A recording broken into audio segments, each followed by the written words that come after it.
Welcome back, everybody, to another exhilarating episode of the Smoking Room Podcast. That's right.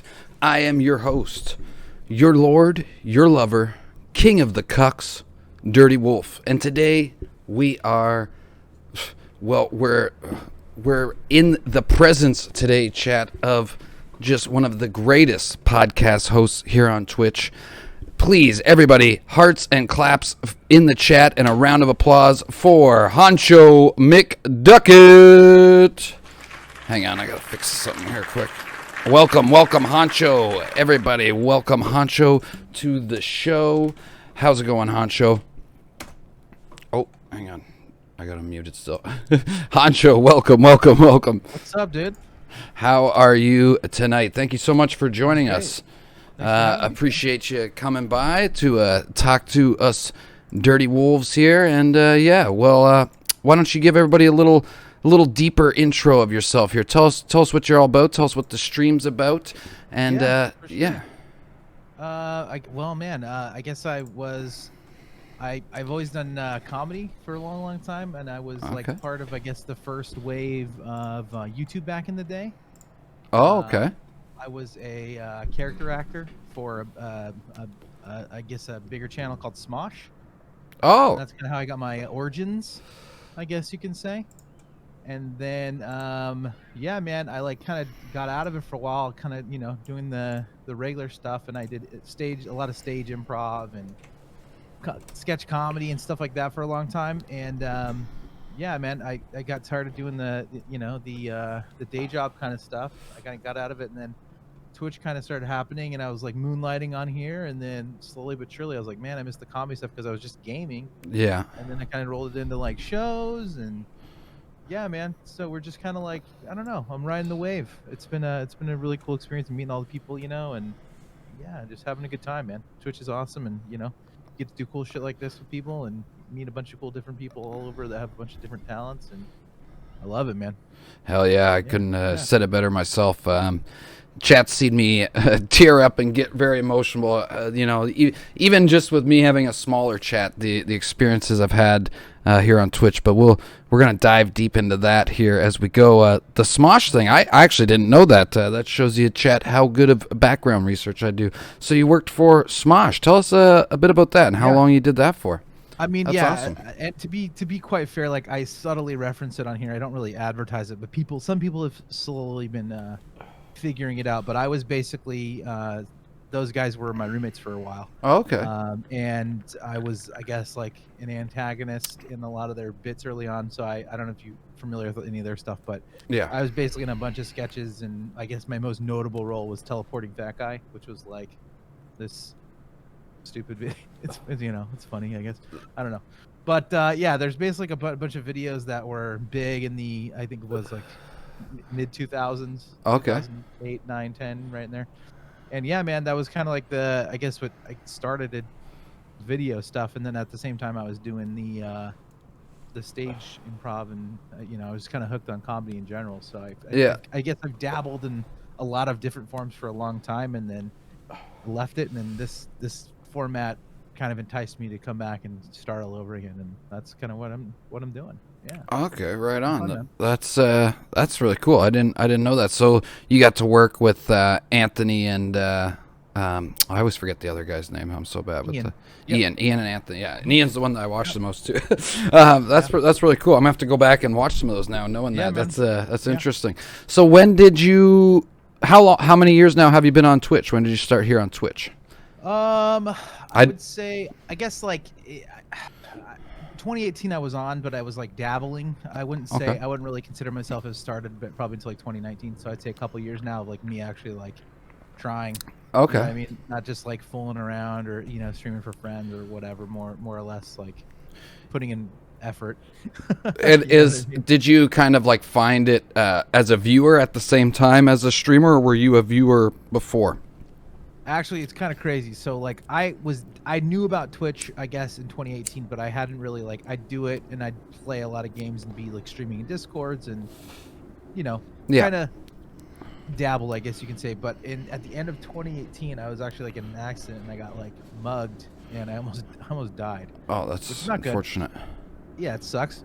Glad to And see you're I was okay, like though. stuck at home. Yeah, thanks, man. Honestly, I can't really be mad about it now because I got stuck at home and I wouldn't have found Twitch because I was just like what do I do? Yeah. I wasn't able to like go even walk around. I was like they're like couldn't even get my heart rate up because I had a head injury and they're like you can have like an aneurysm and die if you like start pumping your blood. And I was like, okay, that doesn't sound good. Oh So I shit. just I watched all the Netflix shows and I was like, I'm running out of shit to do. And then the streaming, I was on Reddit and I'm like, okay, what is this all about? I saw like random clips and then slowly but surely I got into like live stream stuff, you know what I mean? And then learned about all the Twitch metas and then emotes and then everything kind of just fell one after another. And then there's people that I knew in the local market that were streaming on like a local level that were like big, and one has since become a partner.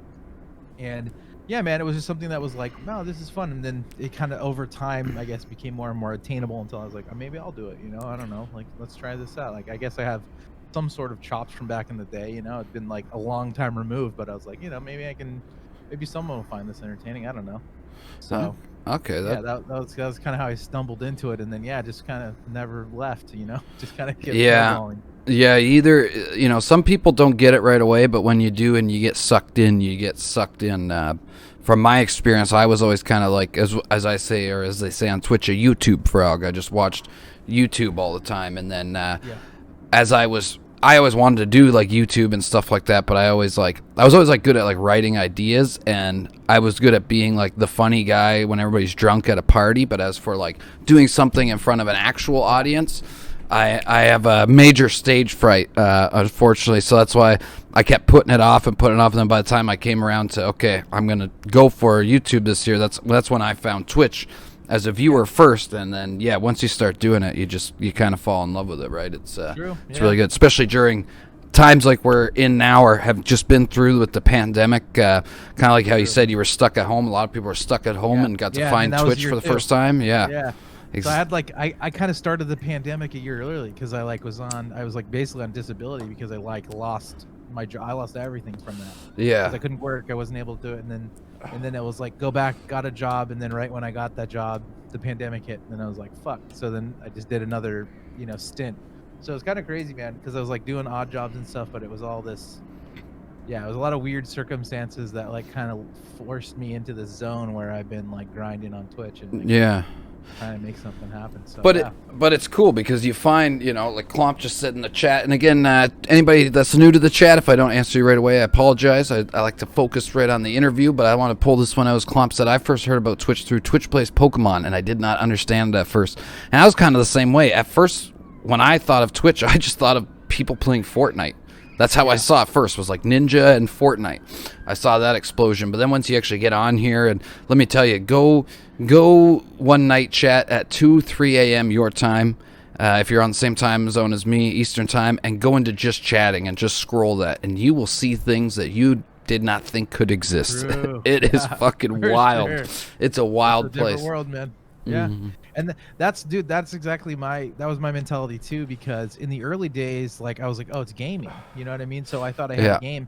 And then once I saw like shows started becoming like metas, and I was like, whoa, like, and then IRL and paint, all of it became very like intriguing, and I was like, I don't really know how I'm gonna apply that. And then I didn't have this like stream room back then in the old days. Like I had my, everyone's like, oh, I can't stream and makes excuses. Like, dude, my original green screen was just this thing that slid on my chair, and my bed was like inches from my chair because I had like no room in this little shitty room. And I feel that. Like that was my start, man. And then like you'd see my green screen fuck up. There's tons of old clips like that. Yeah. And it's like just make whatever you got work. And like my I told this too. My webcam, I had this shitty ring light that was for like beauty products, and it had like this screw-in ring. And then I took my original camera and I had to remove a desk like shelf and then zip tie that in, so I had like some sort of lighting and a cam because it was like so ghetto. Dude, so people would come to my house and be like, what the fuck do you film? Like, what is this? And it's like aimed at my bed, so everyone's like, what the fuck is wrong? Like, what are you doing? You know what I mean? Like, I'm a streamer, it's not weird, Yeah. So it's always these weird. I was like, oh, and then you gotta like explain it to your friends who are like, don't get it, it wasn't as like mainstream. Oh yeah. Years back, And even I still have a lot of You're friends doing. that still don't get it, right? Or they get it like Yeah, once in a while, but I'll be like, because Yeah. I try to keep to like a Normie schedule, and they're like, Yeah. "Well, dude, just take a night off. It's not a big deal. This, you know." Yeah. But I just totally gotta get it. understand a scuff setup. Only maybe 2 people in my chat saw it. My moderator helped me build it when I first started. I have my own place now, but for a few years I stayed and lived with my grandfather because he was not in his 90s, and he wasn't going to a home, but he needed somebody there, right? So I stayed to help him out and give company or whatever. And I lived in this tiny little Harry Potter shoebox room. And what I actually had to do was I dismantled my bed so that when I wanted to stream, I could flip the mattress up to the wall. My monitor was sitting on a like an old school TV stand that people used to eat dinner on, like a dinner stand for TV. So my monitor was on there. The tower was underneath. I had my TV on the TV stand. I had another TV tray here with a laptop so I could moderate. And I still don't even have a ring light. I have these 2 shitty lamps, as everyone can tell from my camera, just scuffing out here. And that's what I mean when people say, "Oh, I don't got the room. I don't got this and that." You can make it. Trust me. That's what they tell everybody. The hardest thing is hitting the go live button. You know what I mean? Yes. The hardest thing about streaming, dude, is hitting go live in the beginning. Well, I think it's you get annoyed with the shit that's wrong with it, and you fix it over time. Exactly. It's the go live button, and then after that, for me personally, and everybody's different, you might find yourself on camera night 1. For me, it took a little bit to get that confidence to actually be myself, because at first too I was so nervous of like saying something to get banned, or not that I was gonna say anything, but I didn't even really swear at first. I would say like frick, or I was like scared to say pussy or anything, right? Like I was like I was really nervous my first year, and some people, my friends, were like, after they watched me like a couple months down the road, they're like, "I see you starting to become yourself now. Finally, that's good, right?" So and it can take time, but yeah, like you said, the hardest part is just hitting that go live button, or same with YouTube. It's just uploading that first video. My first YouTube video is absolute trash, chat, but I still show it to you guys all the time because you got to start somewhere. And even though you might know it's not that great, it's a start, and then like Honcho said, where to go better and where to improve and keep going on. But yeah, it's crazy to see where some people start from, and how there's people now that start literally just from a phone, chat. All you need is a cell phone, and boom. I see lots of girls and just chatting and stuff like that, and they just have like a phone or a laptop, So anybody can do it. It's just getting that confidence and putting in the time. There's a lot of time that goes into it, as I'm sure Honcho can attest to. For sure. So in your 2 years here, and from everything that you've like watched and the stuff like that since you've been here, what would you say has been your favorite meta so far? Since we were already talking about metas, and besides hot tubs, of course. Man. Yeah. I don't know, man. I mean, I really enjoyed the IRL era. Like I probably would get into that personally if it wasn't. It's really expensive to have like a really nice setup. You know what I mean, and then to afford that service. Like if that wasn't like a factor, like money, like I'd probably do my own stuff like that too. But once they get the 5G kind of up everywhere, intriguing. Yeah, that's probably the most intriguing thing to me, because it's something that like I wanted to do that hasn't been like immediately obtainable. I don't know. Otherwise, man, I've always been like kind of bouncing around. Like I definitely in the beginning, like I said before, thought it was like only gaming, so I stuck with that, and I probably shouldn't have stayed in that lane for so long. And then I've always been variety, so like I'm bad ADHD, so like when I'm losing myself on it, I just switch. Yeah. So it's like I'm always trying to switch things up and entertain myself. So if I'm not having a good time, you're gonna know it, and then the stream's usually gonna suck, because I'm just like I could switch gears really fast, and some people can't do that like I can, where I know some streamers be like, I'm gonna play this game for like 12 hours. I'm like, that's not me. Oh, my chat knows all about that. I'll literally like advertise for 3 days. Hey, we're playing this, and I'll play for like 15 minutes. Be like, all right, what are we playing now, guys? And I'm like, why you just started? Exactly. Hello, Christy. How are you? Christy, what's up? I mean, yay, man. How's it going? Yeah. Voice to men, baby. That's right. So yeah, I don't know. Other than that, like I think now, I guess my current meta has been really fun. Like I guess I'm doing show. I'm gonna have I have a new show idea I'm working on right now. Awesome. So yeah, I think that's what I'm switching to, is like I I've never really been like a meta writer because I feel like if it's gaming meta, like you have to be a top 100 streamer to play any AAA titles. So it's like it didn't matter to me, and I wasn't like artistic enough to do any of the other things. So it was well, you can even rely on comedy. You can even answer from a viewer aspect as well, because I agree when it comes to the meta. Now, there's a few games, like, I won't lie, I played Among Us, but I liked Among Us. I didn't play it because it was the meta. I played it because, like, I think that if you have the right 10 people together, there is a lot of funny content there. Same with a couple like other games, but for the most part, like, I just play what I want to play, because especially like Call of Duty, let's say, right? That's the meta, and I do play Call of Duty once in a while just because I like it, but I know there's no way, like when I turn on Call of Duty on Twitch, I'm so far down there that nobody's finding that except for my people that are already my viewers, right? That's why I feel like in the beginning, especially, like, that I didn't learn. I didn't have any friends on Twitch because I was just like this. I was like, I'm just this like old guy getting into this thing that I know nothing about. So like, and I didn't talk to anybody in my real life. Most of the people in my real life, I guess, like my social network of like people that I knew pre-Twitch are like not informed that I stream. Yeah. Besides like friends and family, like, immediate friends and family.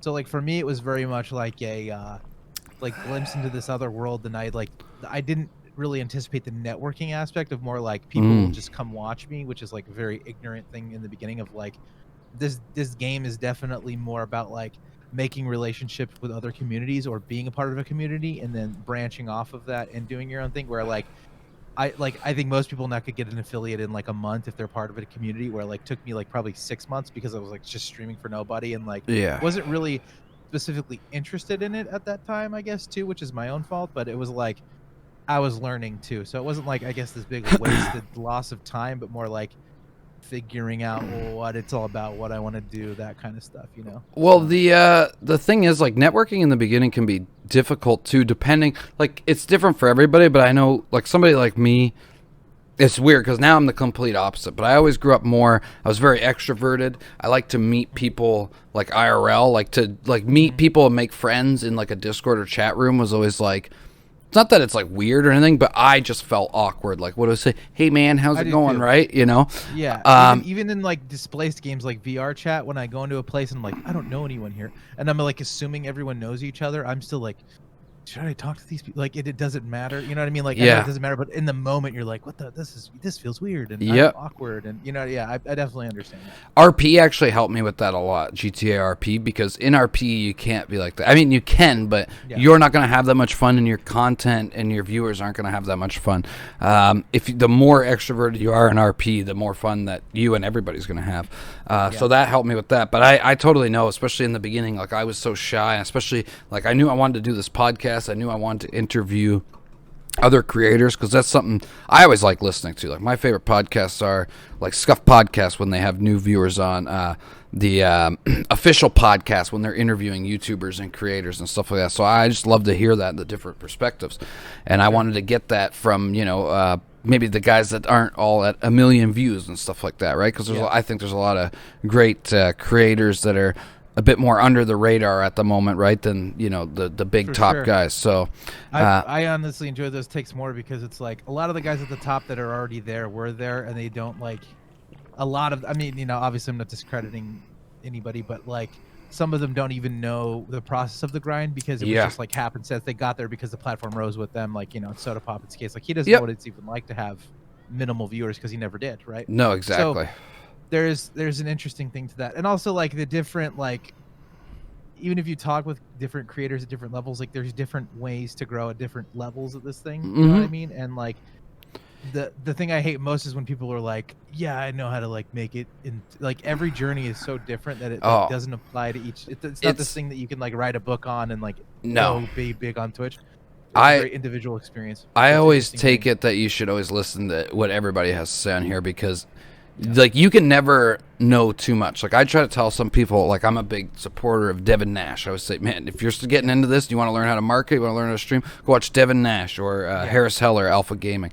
I don't know. I read this thing on Reddit. I'm good. It's like, you know what I mean? Like you get the odd guys like that. It's like, okay, man. Hey, okay. Well, let me know if you're still streaming next month. But it definitely is. It's intimidating at first trying to network like that, but once you do, it's it can be very fruitful, which we might as well shift. That's a good segue into. You've been doing lots of networking. I noticed you've been getting on lots of game shows this year, as well as I believe it was last year. Now, sorry, the 2021 and 2020 are like the same for me because of COVID. Everything's just it's mulched into one disgusting blob of shit. But you were featured on the Adopt an Affiliate show. Congratulations, by the way. And so yeah, tell us about if you want your experience on the show, your experience on in the Twitch game show. I don't want to call it a racket circuit. There we go. And yeah, how you've been enjoying that so far, and maybe if you have any favorite game shows on Twitch that you'd like to shout out. Yeah, I mean that was all kind of crazy. Like I applied. I don't even know. Someone like sent me a link, and like I'd watch Andy because he was one of the guys that I really liked from the old days of like IRL. Yeah. So during like the CX era, I would watch his stream. So I was always tuning in. So I've been a fan of his, and even before, like on MTV, when sketch comedy in general was a part of my life, and and all that stuff. So I've been watching for years and years of any and all that I could absorb, because that was my like original dream in my mind was to do improv stage, and then you realize you can't make any money doing that unless you're like one of 4 guys that were on Whose Line Is It Anyway. So that dried up pretty quick. So yeah, and now they do small shows. Like I missed it unfortunately, but they did it because now they do Who's Live Is It Anyway? It's called. They do it live, and they played here, which that's pretty bad. But no, they are incredible. Everywhere. They're so talented. They're good at what they do. Yeah. And actually, but obviously a very small pool of people that are doing it professionally. So I did that for years, for like semi-professionally, and then I was like, well, this isn't really a thing, and obviously Twitch transition, saw all that, and then I just applied. I never in a million years thought I would be on it, because I wasn't doing, like, at that point I was like a green screen Andy. Like I said, I had the thing that went on my chair. I still own it. It's like this green disc that slides onto a gaming chair, and that was my green screen because my bedroom was right behind me, and I guess they saw something they liked. So it was like, the crazy part was like I was moving into this setup from the other place, and like moved in as fast as I could, because they're like, hey, we want you on the show in 3 days. And I was like, fuck, like everything was torn apart because I was moving. And basically the funniest part was like I already kind of knew what my flaws were at the time, because I didn't have space to do things. So like Greek God X was the guy that was on the stream, and he more or less like was the like judge of who went through and all that stuff. And he's like, yeah, he just plays games and he has a great I'm like, fuck, because it's like a random sampling of what you do. So like he didn't get to see any of my commentary really. It was like playing games. I was like, shit. But it was like, I guess it was good because it was like what I knew, and ultimately like I didn't like I think I did okay on this. I was like middle of the pack. I think I can't really remember, but like the I think the best takeaway from that was like being a part of the class of all the people, and like meeting all the people, and then Archie TV, who's awesome, put together like an after show, and that was actually I think more beneficial because I got to like kind of tap into a bunch of creators, because up until that point what I hadn't really realized is like a lot of streamers on Twitch are very like individualistic, and they don't kind of rely on each other as a resource. They kind of like put up walls, and like it's all competitive, and you're gonna steal my viewers, and it's a lot of weird shit like that where I never believed that, but I didn't know there could be others. So it was nice like opening this door, and like everyone's like, let's help each other out, like if you have ideas, you want to run ideas or whatever. And then obviously opening that up to even my community of like, when people start out, I try to support, and I'm always trying to like do what I can, because I know what it's like to have like 0 viewers. I've been there. You know what I mean? I've done that. I've streamed for the first 6 months for like nobody, for myself. You know what I mean? I've VODs and VODs and VODs where probably no one ever saw it, and I was just talking to myself for fucking 6 to 14 hours. You know what I mean? So I understand what that's like, and it was like nice to finally have this like sense of community where people can get together, exchange ideas, or have ideas, or if they don't know things, they can bring them to the table, and like, you know, have a place to discuss those things, and to be able to kind of roll that out to like other people in my community personally that were already there pre all that. So that was probably the best part of all of that. I didn't win or anything, but like just to be a part of that and have that network of people to like kind of call on and hang out with is probably the most important thing I've had Yeah. for sure. I feel like there almost is no winners or losers on that show, just because of, like you said, the if as long as you know how to take it and take the experience away, like you did, right, and you get that experience, even just firstly. And chat knows this. I had a run-in with this, and I failed miserably. But when you're on a show with 10 other people, that in itself at first is intimidating. To be able to kind of... It was very scary. And Oh, it's yeah. like Andy Milonakis, you're like, fuck, dude. Yeah. I watched this guy growing up. You're like, now I'm just like in a call with him.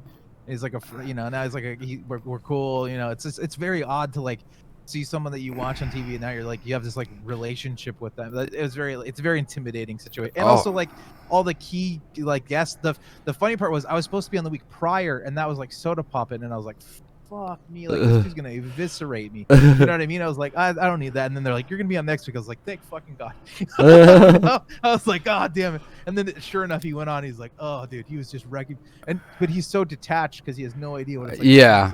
But the one thing I'll give him credit for is he did like say that he's like, I feel bad judging any of these people because I'm a spoiled rich kid. He's like, I never had to work for this. So at least he'll admit it. He's modest about that. And no way am I disparaging Soda Pop. No, he's I know. Gonna touch and he says it. He's just like but like I never. It's would intimidating. Want to be in a position to be judged by him because I'm like, oh fuck, you know what I mean? Like that was Sebi. Sebi was on that one. I remember that. Yeah. And it was like, and he liked Sebi too. It was like, but at that time, I definitely don't think I was putting out like the content that I would be proud of. Like now, I'm much more proud of what I'm putting out now because I have more resources and more space and stuff like that. So I think I'm on a better path now for future. Yeah, well, and games. Because you got that experience and that realism there from the show, right? And the one thing too that I'll say is like, kind of like you said with people being competitive and stuff. I noticed that too, and I noticed some circles getting a lot better for that. And I think that everybody should because, hey, again, from the words from the great Devin Nash, there's only one true meta on Twitch that you need to follow, and that's collaboration. That's it. When you think about it, what movie's going to get more views in the box office? A movie with just Iron Man, a movie with just Thor, or a movie with them together? Yep. Everybody likes a crossover. 100%. Yeah, and I think that's kind of becoming the norm because I feel like in the old days it was like my people, my box. Yeah. My stuff. I think like now people are more open with collaborations and teams are becoming much more like apparently better. And that's part of the reason why I love Among Us. People chirp it a lot, but that was the game that really kind of started that. Among Us, then Phasmophobia followed, then everybody got into Rust RP, now they're all playing GTA RP, and people are getting, hey, it's funner to play together with my friends. The chat enjoys it more because somehow I thought I would lose viewers, but now everybody that's playing the game has more viewers. Like, they just, it's, but... Yeah, so, and what about some of the other game shows? I noticed you've been on a few other game shows here on Twitch, and tell us how that's been going. I had my first run-in on a game show a couple weeks ago. I failed miserably, but as we spoke about, the first time you get in that call with like 10 other people, it's just like, and it was like... It was like 2 a.m. and I started day drinking, and it was not good from the start. But tell us about your experiences, and if there's maybe some that you really enjoyed that you'd like to talk about or shout out or whatever. Yeah, I think probably the recent one I've been on Twitch Squares, which is the Uncle Joe show. Yeah, he's awesome. So he's like the apex of the Nephew network. So yeah, they just kind of reached out to me. I think it was probably through someone in AAA. I think it was actually Nephew Quinn. Right on. And he's an awesome streamer too. And that's been pretty crazy too because I was like, all right, I didn't really know, I didn't have a connection with Uncle Joshua directly, but now we're definitely cool, and I love what he does, and he's a very innovative, high energy, awesome streamer who definitely gives it his all. So yeah, he basically just made, if you're familiar with the game show Hollywood Squares, he's like come on and be one of the the boxes. So I think I've been on there two or three times now.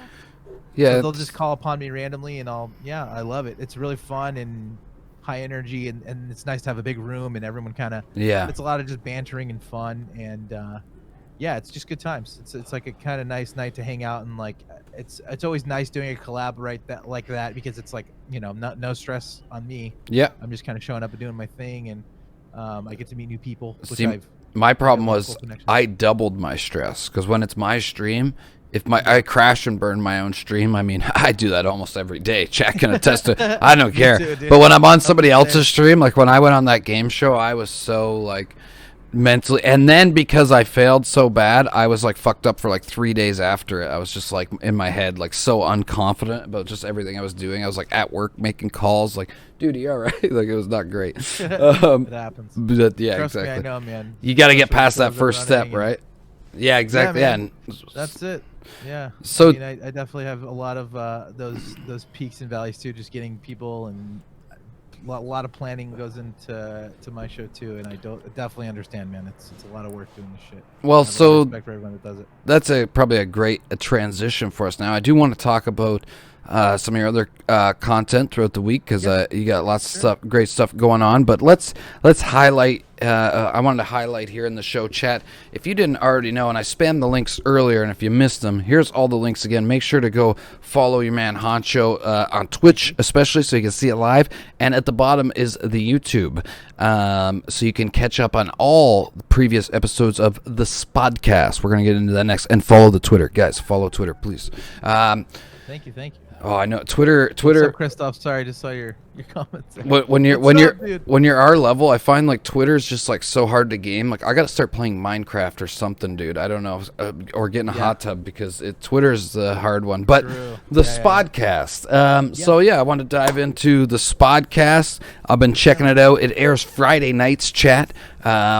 Usually, if it's still going, when we're done, we try to do a raid or a host over there because I always enjoy it. It's a wild, fun, and wacky time, and I just wanted to, I guess, take us into it a bit. And I wanted to, really what I wanted to know was, what was your inspirations behind the show? Because, chat, it's not a normal half-ass podcast like this where I just, pay somebody with talent to make a nice overlay. These guys are in the VR realm. They've got characters. You might see some such characters as Pink Panther, Darkseid, and many more show up. And it's a wild time. So tell us some of your inspirations and how that's been going. Yeah, well, when I was growing up, I guess the main inspiration for it was we wanted to do something like I guess in the beginning it started. Abba was going into VR alone, and I would watch his streams, and I actually watched him pre-AAA, and then we both happened to be on it, which kind of fused that connection. Mm-hmm. And I would be in his chat, and I'd watch him do like these streams where he would go into VR and just ask people questions, and then he basically asked me to come in one night, and he realized that I was like, I was good at improv, so I would kind of help him, aid him on his adventures, and then we just kind of stuck. So while he went in, then slowly over time, that relationship between us built. And then one day I had an idea. I was like, I want to expand on it. We were going to public a lot, and we were both kind of like, I guess, known and had people following us in the VR public space.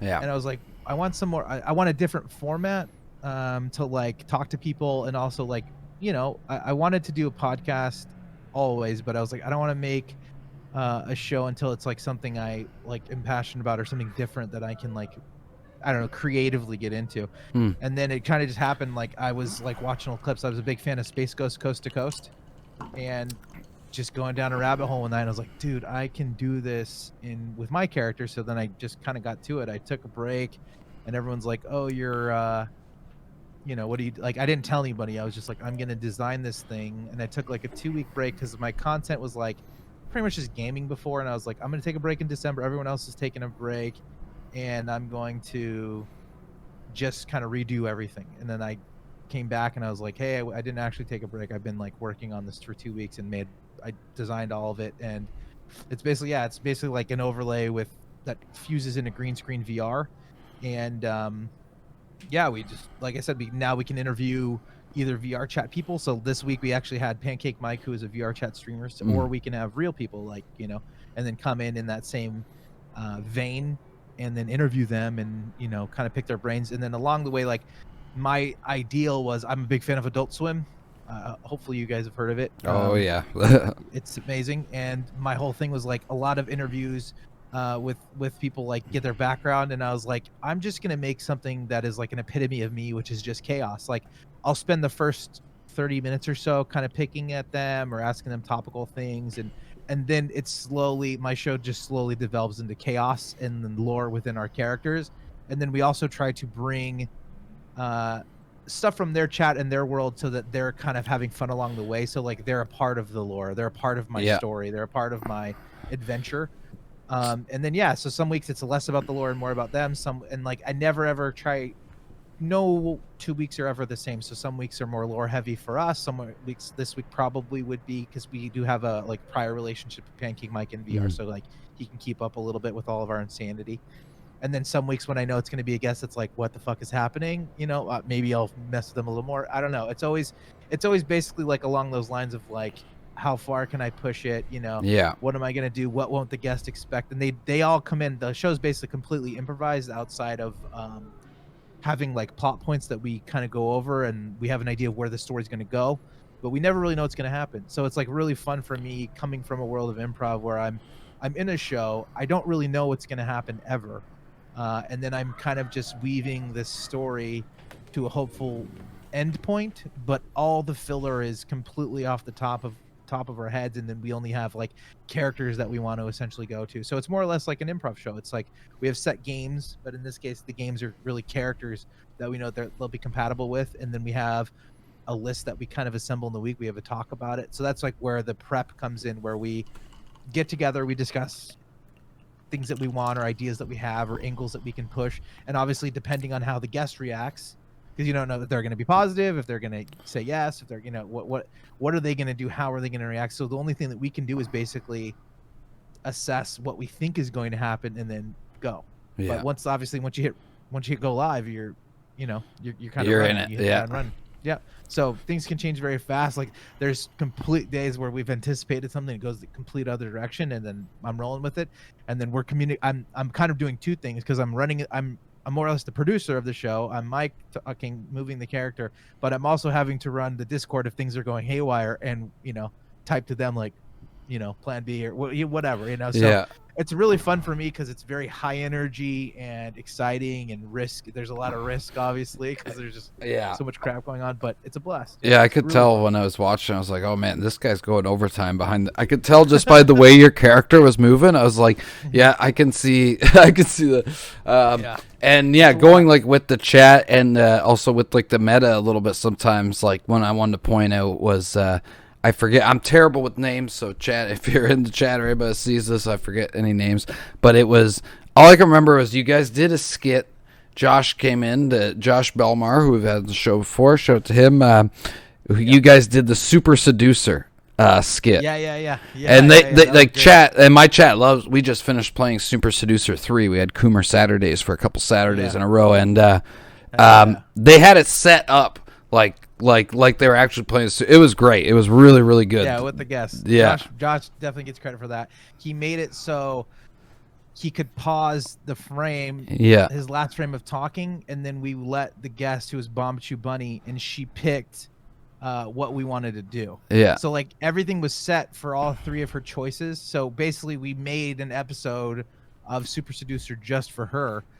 And it was all because she had been playing it that prior week too. Yeah. So that was like just an idea we had that we're like, how hard would this be? So then we got to actually like research and figure all that out. That was really, really fun, and everyone that was really good. Dig that. And then he actually, that was all improvised too. He like stood on his chair and fell and like broke a picture. Yeah. Like glass broke, and like he played it off perfectly, but it was all bad. That was not planned. Yeah. So like it was, everyone's like, oh, that was so funny when Josh like did that fall, and I'm like, not really, because that shit was not supposed to happen. So he went ass over tea kettle, and he like fell on this picture like Michael Jordan, glass was everywhere. He said, and he's just kept going with it, and he still had like 2 more bits in the middle of that. So he's like, oh shit, So then he's messaging me like, fuck, glasses everywhere. I got to be careful. I'm like, oh man, good luck, dude. But yeah, it was shit like that happens, Yeah. Like, all right, roll with it, but he did great. Show must go on. Yeah, no, it was hilarious. That was really, really well done. And the whole show, really well done. Guys, if you haven't checked it out. And so if you missed it, Honcho, as the host, that's why it's called the Spodcast, because he plays, tell me about your character. Yeah, so basically it's like, it's funny because I didn't choose. I guess chat chose my character, so to speak, because it was just the first character avatar that I had when I went on Abba's stream, and then I just became known. Before I was Honcho to them, I was that character. I was that Spider-Man, and then it just stuck. So then now it's kind of like whenever I went there, they would just know that that was me, and then it became synonymous with my channel. And then, yeah, from there we, just became a host of the show. So he's basically like this. I guess the lore of him now is he's, another multiverse Spider-Man who's a piece of shit degenerate who just likes drinking and isn't super interested in crime fighting anymore. He's kind of a washed up. He's a washed up guy just living his life. So yeah, it's more or less, and then the juxtaposition of him versus Honcho, who stole the stream key and takes over the channel every Friday. So it's this, it's all part of the character and the lore of the channel, and it's definitely fun, and I think people dig it. So yeah, no, it's riding the wave, man. yeah, no, it's definitely a fun time. Chat, I just linked it all there again. Make sure to go follow so you can catch the Spodcast Friday nights, because it's great. And especially having some good friends like Josh and Abba in there to help you out with that too. Sure, like the 3-man dynamic works really. It makes for a very interesting show, for sure. Yeah, no, that's. I'd love to hear it, man. Ed, what can you maybe tell us about? Do you get any sneak peeks for the future of the Spodcast? Maybe you want to tell us about, or that is so. Like the latest thing that has happened as of last night was Darkseid has taken control of Abba. He's brainwashed Abba and who is the Care Bear, and Josh Belmar, who plays the cat. And within the next week, I believe there will be resolution.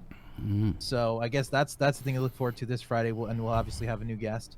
And that's still TBD right now. But yeah, that's kind of what's in tune for the lore. And then like I said, I've been working on another show. I don't know when it will be released. I can tell you, Josh will be involved, and I have a new person that will be involved, which is Guy Someone Legit, who is also from AAA. Oh, hell yeah, So yeah. We are currently working on a new show that I've been kind of put on the back burner because I started that, but then I had a few issues that I needed to work out, and on all kind of other ends too. And then we started the art streams and stuff, so that kind of got put on the back burner. But now I'm going to move that forward, and yeah, hopefully, I guess that's going to be the thing that we're working on.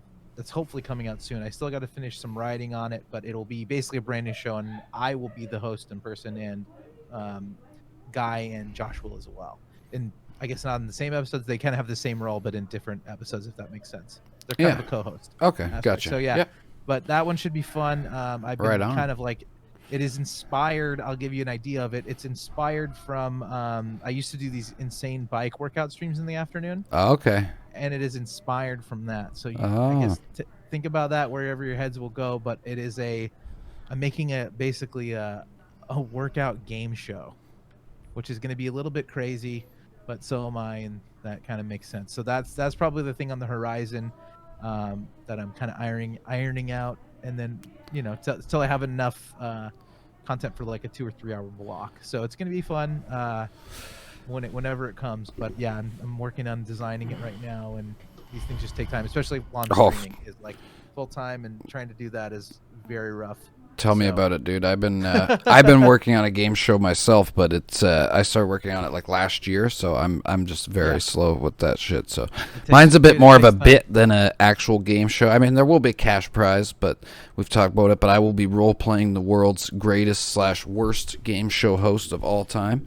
But yeah, no, that sounds very exciting. I'm looking forward to that. We love Josh's content over here. I go and shrimp in his chat all the time, and of course we know Mr. Guy Someone Legit, because he's been here very drunk with myself on the Smoking Room podcast multiple times, where we do improv battles where he usually destroys me. So he's the best, dude. Yeah, love him both. That guy's a madman. He's living like a rock star right now. Yeah. When I go in there every night, he's just fucking partying. It's his world. We're just living in it, right? That's right. Well, I think he's living in his own world. That it's just some days it's a beautiful place. I wish I could live there. Exactly. You're probably I want to have a smoke, but my neighbors are really loud. So now let's go into some of your other content. So I wanted to emphasize on the Spodcast, of course, because we have a great interest in podcasts here, don't we, chat? But throughout the week, you also, I noticed you've been changing it up a bit. So, you have your Scuffed Mondays, which is kind of coincidence because we have a Scuffed every day here on this stream. And and then you recently started the art streams, which I think is really badass. I kind of debated doing that because I got some of those little models. I'm not nearly as good as painting as you are. Fuck, I was going to actually have some pulled. That was like my fourth one. I was like, oh, I hope this turns out good. I was going to have one pulled for the stream, actually, to show off. But fuck, another day maybe. This is a ruin over here. But I think that's really cool. I know another guy that used to do that. And then there was another guy on AAA that used to do with the Gundams, right? Wing Zero. Wing Zero. Yeah, Wing Zero 2, I think it was. Right? Wings. Wing Zero. It's Wings. I think it's Wings now. Oh, okay. I think he changed it. I think those Gundams are badass. So I have a buddy that he's makes actually those. like a really good. Like I'm like a scuffed new guy on the block, and but you do something cool with it. You mix it up a bit with bits and donos and stuff that people can change up. So let's talk about that and just your regular weekly stuff. Yeah, for sure. So Scuffed Mondays is like a thing that just kind of happened. I wanted to play, like, the whole idea is it's comedy built into the stream because we play stuff that maybe no one else will ever touch or play or stream, and then they chat can go into my Discord, recommend games, and then I'll play them, and sometimes we found some gold. So like I think we played like Thief Simulator recently. I'll find other games to play with like Ab and Josh on other streams. So don't be modest now, Honcho. Okay, tell them how you broke a world record this week by setting off the most fireworks ever in the world on what was that game? Yeah. So this dude, this is the funniest. So someone recommended this game called Firework Mania, and then of course like I go into it and my first goal is to like light off the dopest fireworks show of all time, but like no computer can run it. So I think I don't even know, I laid thousands of fireworks. It took me 2.5 hours to lay down and fuse all the fireworks. Oh yeah. And then I lit them off, and I thought my computer died, but what happened was it was just so crazy, and I let it go, but I was streaming, and then all the sounds came back, and then we got flashes of images. So much so that the developer of the game contacted me because he's like, oh, okay. So yeah, we somehow made a connection with him, and he's doing this experimental pack, and he wants me to like retry it. So yeah, I think that might happen on Tuesday. I'm doing my birthday stream, and I think we might go back into it if we have time. I'm also building a for the art stream section, I'm building like a giant TIE fighter with like thousands of Lego pieces. I saw that. That's really cool, man. Yeah. So we're gonna. The goal is to go back. I don't still know if my computer can run it, but the funny part was we got this pretty funny video. So I'm hopefully gonna edit a video together with like the experience, because it's just crazy dumb, and like he's like it's crazy. I think his quote to me was, "I've never seen someone have so much fun with my game at 0 frames per second." So that was kind of the experiment, and obviously it was the craziness all along the way of everybody just losing their minds, because it was like, how did he live through this? And that we put predictions on it with channel points, and people were like pissed off that my computer recovered, and it was a fun time. It was a fun time for sure. But it wouldn't have been possible if it wasn't for Scuffed Monday, trying out these games that people count out or don't think to play, I guess. So that was the whole point, highlighting diamonds in the rough, right? Yeah. Speaking of like YouTube clips, before we go into the other stuff, or else I'll forget here, is when I was looking up at your YouTube, you have a couple fan cams out there, right? What do you mean? So fan cam, and for anybody in the chat that doesn't know, it's where just like random viewers or fans make like a compilation of your clips. Oh yeah, I've definitely seen that. Yeah, I think my chat's slacking. The only fan cam they made for me was a reface of me on the Joker. There you go. That's pretty cool. It was actually pretty cool. I've had a couple over time. Some are like, I think, clips, and then someone made one recently where they were like trolling chats, but I was like playing along, and he posted in my Discord. Yeah, so there's definitely a couple out there. Yeah, for sure. I've had a few instances where people have like made stuff or like included me, and then even like bad stuff where like I was playing Tarkov and they ruined me, so they made a video of them like destroying me. Oh, so, fuckers. Good and bad.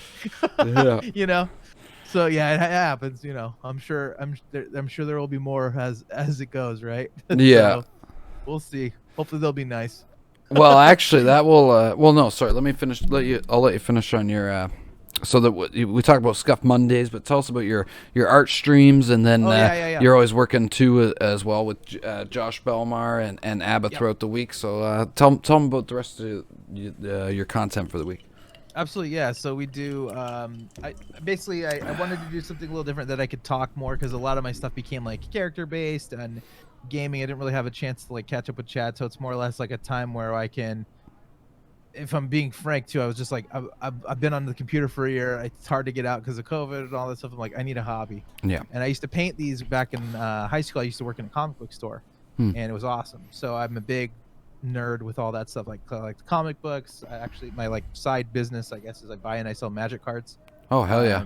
Once in a while we do a comic book show and tell with the Discord. Nice. I'll show them a couple of my issues, and then they post them in Discord, and I bring them up. So yeah, I'm into that as well. Hell yeah. So like I hadn't painted for years, and I was like, maybe I'll grab it. I want to do something different, and I kind of just formulated over time. So I had my original stream PC that was kind of just collecting dust. So I kind of put a little art desk over here, and was like, I'll paint some miniatures, see how it goes. Let's see if I'm any good at it. And then my idea was to push towards I want to get a 3D printer, and then hopefully make my own stuff, and then I want chat to like tell me what they want me to make.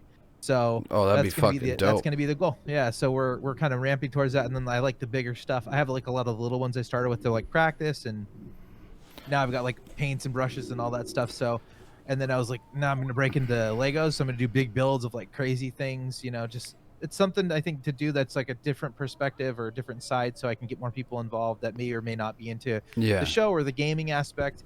And just open things up to like other windows, because I'm trying to kind of like, I'm just trying to reach more people and see what they're into, where I can, and it's a little bit more, I think, personal, because I'm like having a conversation, and I'm a little bit more attent to chat rather than just like sucked into a game. Or like during this podcast, it's very hard to like answer everything, because obviously we're doing interviews and things like that, and I got a lot going on. So that's what it's kind of a good way to slow down the channel. That's what I tell them during my podcast. Even like I'll try to go back after and address stuff, but when you're in the middle of the interview and stuff, you're kind of like focused on that, right? So it's funny you say that about selling the magic cards, because that's literally how to start streaming. I never got into magic, but I sold my Dragon Ball cards to get my PC, and then this year I sold more to get the PS5. There you go. But yeah, do you still get? Do you like opening them? Do you get the hype from opening them? I do. I actually like buying, it's so fun. I have like boxes of time. I actually have also used my cam to open like the Set Time Spiral Remastered came out. We opened 2 boxes of those. Hell yeah! And then I have like old, like I don't know any MTG guys. Just reach for random stuff like old Tempest packs. So like, if Demoed is here, he'd be going nuts. Is he here? He loves that shit. The guy that I started playing Dragon Ball with, he also does Magic, but I don't know if you ever seen the Dragon Ball cards. They were fucking, the artwork on them's unreal. Like old and new, so like these are all the old school dual lands. If there's any MTG guys out there you go. Those are worth fucking big bucks. Yeah, so this is actually my Piccolo chat. Whole set of revised. So like I'm an old Magic the Gathering guy. Yeah, that's just kind of like the side hustle. Hell yeah, dude. Yeah. I was like working at that store, and that's kind of what started the origins. So I've always been interested in all this. I got like comic cards, old school Masterpiece ones. We opened that 2 years ago on my first year streaming. I bought a 1995 box, and then I collected the whole set, because I like when we were growing up, I couldn't afford them, and my mom's like, we had to get the cheaper ones, and I was always into the art on them. So as an adult, I have the whole collection. Oh, there's Demo. Demo, do you I'm a kid at heart. Demo, do you see his old dual lands? Yep. I know Demo sold some of those for money. I have a foil collection. I think I've gone over them and stuff, but I have some people don't get it, but like I tried to tell them, like I was actually cheesed, because I sold 2. I had the Holy Grail of Dragon Ball cards. I sold it for like $500, but now this year it's worth like $2,000. But this is the Holy Grail. This is probably the most valuable. This is the most valuable card I got right now. So that's my outside of Twitch thing, but I have a rack next to me. I don't know. I probably have 150 to 200,000 cards. It's stupid, but that's sick, dude. Nice. I pulled that one on a stream too, actually. That was pretty hype. What's up, man? But yeah, I've never pulled anything good from Pokemon besides that. No, same, dude. I love that shit. And I'm into Star Wars, obviously. I painted same. the helmet, the the I helmet on got stream too. That's been cool. all I have for Star Wars back here is Christmas ornaments, but it's mostly I got Dragon Ball shit. I got Dragon Ball. Shelf. I got my That's the one I got. Megadeth beer. Are you a rock guy? Nice. Megadeth crafted beer, a Tulamo. Hell yeah. But yeah, no. That's what's up. Hell yeah. So yeah. And what about the rest of the week? So yeah, the rest of the week is pretty much Thursdays are either like that's our VR night. So if we go out, because our old days were a lot of public VRs, but it's getting harder and harder because people are starting to snipe and Yeah. they just put in streamer mode, which is like really nice, but we had to do a lot of like offline. So we recorded a bunch of stuff that we hope to get into video someday, but it's just like with our schedules, it's hard. Yeah. So eventually, without finding an editor, we have to like make episodes and then release them, hopefully in a pack, but who knows. But yeah, that's pretty much it. And then obviously Friday is this podcast, and then usually Saturdays I've been doing collabs and then maybe stream, but right now I keep it at that so I can like make content, line stuff up, make sure I have stuff for the next stream, unless there's special. And then we have special events too on Saturday, so it'll be like Josh with Cheers for Fears, or Abba has the Bootcast, which is going to be more prevalent. So he's doing the boot cut game show with the podcast. Okay.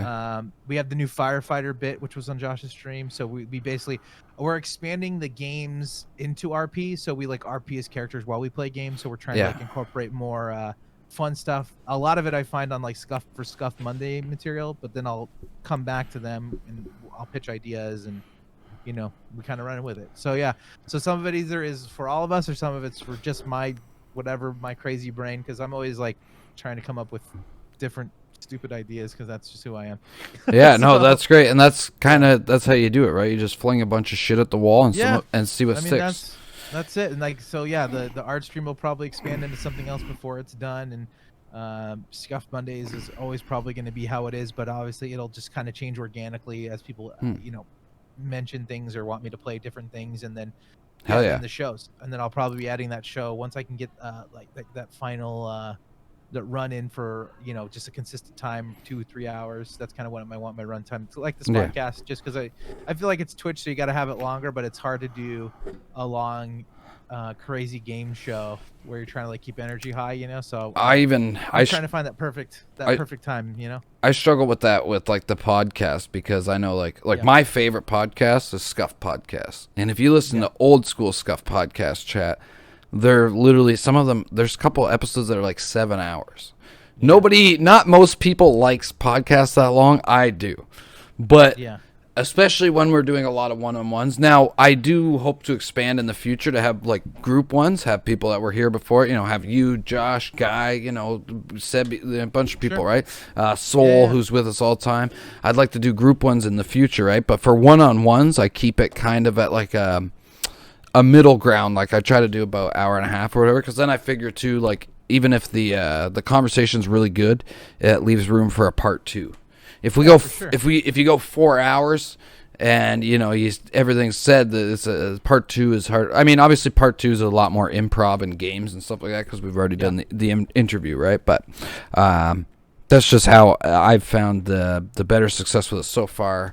But it's tough trying to gauge all that stuff and how long are people interested in watching this for and that and stuff like that. So oh, sorry, no, go ahead. No, I was agreeing with you. Okay, absolutely. So tell us next. I like to ask everybody, what are some of your inspirations? Well, I guess we've kind of talked about it through some of our conversation, but inspirations in content creators, like in general, so like YouTube and Twitch and stuff like that. Some of the guys that you watch and get a lot of inspiration from, and maybe even before you're on Twitch, just from YouTube and stuff like that. Yeah, I'm trying to think of like, I don't know. A lot of my stuff is like based on like improv and stuff like that from the old days of like just. Yeah, I mean, I guess the original ones would be like Whose Line Is It Anyways? Was like my favorite when I was growing up, old school. A lot of that energy, that high fast, crazy energy. I love anything like that. I mean, but anything that's kind of like comedy radar, like I like all the movies that probably everybody likes growing up. Anything comedy, I eat it up. Yeah. As far as Twitch, like the original stuff is like yeah, like the IRL stuff was probably the OG stuff, like the pushing the envelope kind of content. You can't really do shit like that anymore without, all those people are kind of dead now. But like Yeah. back in the day, just messing with people and doing things like that. But I don't know. I feel like a lot of that is gone now, and a lot of it's like a lot of the stuff. Like I don't really find myself watching too many, like top 100 streamers anymore. No. I'm kind of like you, where I like watching lower levels and see what they have and see what inspires them. Like I think probably the main one would be like Soda, because he somehow is like above all of the rules. Yeah. He kind of just does what he wants. His which apology I video love it. is my He's the fucking best. favorite. Yeah.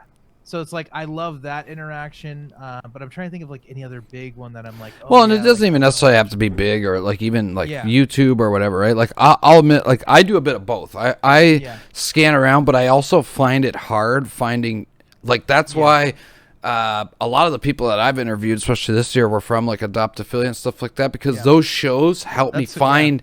It's like a better like a fine pick comb, you found, okay, hey, there's some cool people, let's try and work with them, because scrolling through just chatting or whatever to look for people for the podcast and stuff is like it's really hit or miss, and it is tough. I agree. Yeah.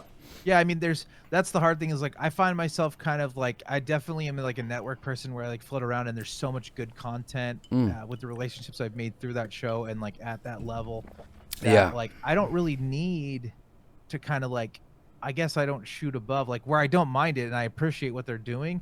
I also like have this thing in the back of my mind, like whatever meta they're on is probably not something that I'm going to be successful with in the moment, because they're sucking that content, they're sucking those viewers up, right? So it's like I'm always like kind of fighting the meta in a sense, like where it's not like I'm hating on what they're doing, like obviously, but it's like if any chick with 10 viewers is trying to do a hot tub stream and Amaranth is live, it's like you're gonna get sucked up by that, you know what I mean? So it just, I kind of always felt, that's how I always built, was like if and no matter how much I wanted to play the game, I kind of tried to stay away from it until it kind of died down, and then maybe I'll get into it, and I can take my viewers on my journey of that. While they may have already seen some stuff, I could focus on like the funny aspects or like a different angle. That was my thing, I guess. My thing is always like trying to find another angle in that vein to make things interesting for my viewers, and like that's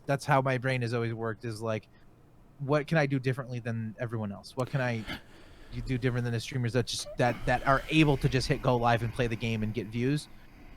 How do I spice this up? How do I juice this? And like that's kind of where I've been at, and making things fun and interesting and just slightly goofy, and that's kind of simple. Well, and I think like you said before, you have to be entertained yourself. If you're not entertained and you're bored, the chat's gonna see that, right? I have $1 million meta that nobody's thought of yet, but I'll tell you right now, and only one person could do it. Amaranth bedtime stories. Ooh, there you go. I shouldn't be giving this away for free, but Amaranth, if you pick that up, just give me a host, no problem. Yep. But yeah, no, I know what you mean. There's been games I've played that while they're the meta, but like again, it's because I was entertaining myself, right? But I also find there's a lot of really cool niches on Twitch in certain game categories. Like Final Fantasy, for one, is like there's an amazing Final Fantasy community. Like I recently played Final Fantasy 7 Remake because I wanted to play it. It's fun. It's a great game, and I had a lot of people come through the chat because of that game. Are great people. Zelda is one. Breath of the Wild. That's one of my favorite games of all time, and that's one of the ones that I started with last year, really big on Twitch, and I met a lot of great people again just playing that game, right? Because you meet people that are there just to see certain games in those categories, and it's always a chill vibe, chill crowd for the most part. Anyways, I like that. And it's also like true, I think, of people like, I guess the nice thing for me is I've kind of lived in both worlds now. Where I've done a lot in gaming, and I think people that aren't just chatting think like that probably is the most successful, like if you're gonna stream in one thing. But you do, I think, miss out on people that are like die hard for one game that you pick up along the way that like don't necessarily like they're not like going to be super in on the next thing you do, but over time they're gonna be like, okay, I like this person. So you pick up people from other places, and like that's basically was my whole thing in the beginning, because I'm like, I'm a variety streamer, you know, you like it or you don't, and I'm living in different categories all like every day for the first, you know, I don't know, year and a half, right? Yeah. Maybe longer, I don't know. But now that I'm in just chatting, like you can get, I think, more viewers, but you're also competing with like all kinds of crazy shit. Whereas when you go to a category, you know exactly what you're getting, people playing these games, so you're combating, I think, being the most interesting person, or I guess most popular, depending on how you look at it, playing in that category. But you pick up those people along the way, so it's nice to like dabble, I think, in both. That's why like I pepper in my gaming, and if I'm not doing VR chat on Thursday, I'll try to do something that I'm interested in, because I think that's still important to be like, this is something that I'm playing off stream and I'm interested in, and I might not like net as many viewers, but like you said, you got to do things that you're interested in to show, be like, oh yeah, I'm a human being, this is shit I like to play, you're probably not going to be as into this as you want me to do something else. But if I'm disclosing like I'm variety, this is it, you know. Well, I think that's one of the wonderful things about Twitch is that you can have, and I respect people like so much that, you know, some people, their only content is a big high produced show, which that's great. But for me, I don't have the time, the resources, and, you know, for that. So I also think that's what's beautiful about Twitch, is a place where you can have, because you could never really do this on YouTube, I don't think, and survive, where you have like, for instance, my stream. Saturdays, we try to do a bigger production. We have the podcast. We have somebody that's funnier and more talented than I am come on to entertain the chat. And then the rest of the week, I play games and smoke pot, and they laugh at me when I die. Perfect. You know? So I think that's one of the beautiful things about it, is that you can have your bigger productions, you know, or even some people do, like, even if you're doing a really big production once a month or whatever, but you can also have your chill game streams, and like you said, the just chatting, which just chatting, I find it depends on the person, but at first could be intimidating, but as you get into streaming more, you should definitely just hop in there and spend some time in there and just shoot the shit with people, watch some fucking videos, be a React 100%. Streamer like everyone else. I'm thinking about starting a new meta. I've never done that. People have been mad at me. I've never done React shit. Well, I don't even know what to like. You know what's so funny? Like, people be like, that's an easy thing to farm. I never know what to watch, and I don't know what's like safe. I'm like freaked out about it, and like, I guess I should do it because everyone's like, why don't you ever react to videos, Honcho? I'm like, I don't even know. Okay, I can, but I don't know what to watch. I don't know. I'm so bad at that shit. Yu-Gi-Oh! Abridged. Is that it? Yu-Gi-Oh! Abridged is so funny, dude. Nobody reacts to that stuff on YouTube or on Twitch. Whatever. I don't even know what I can watch and not. I'm gonna start a new meta. I'll let you into it. Okay. Okay. I'm gonna react to other people's reacts, so then you know it's already safe. So I'm gonna react to XQC reacting to Daily Dose. That's good, yeah. But to be respectful, I'll still go to the Daily Dose page and like that video, but I'm just gonna react to his reaction.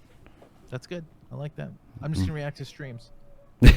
Just react to hot tub streamers. Some people have been doing that too. That's the funny part. I should. Honestly.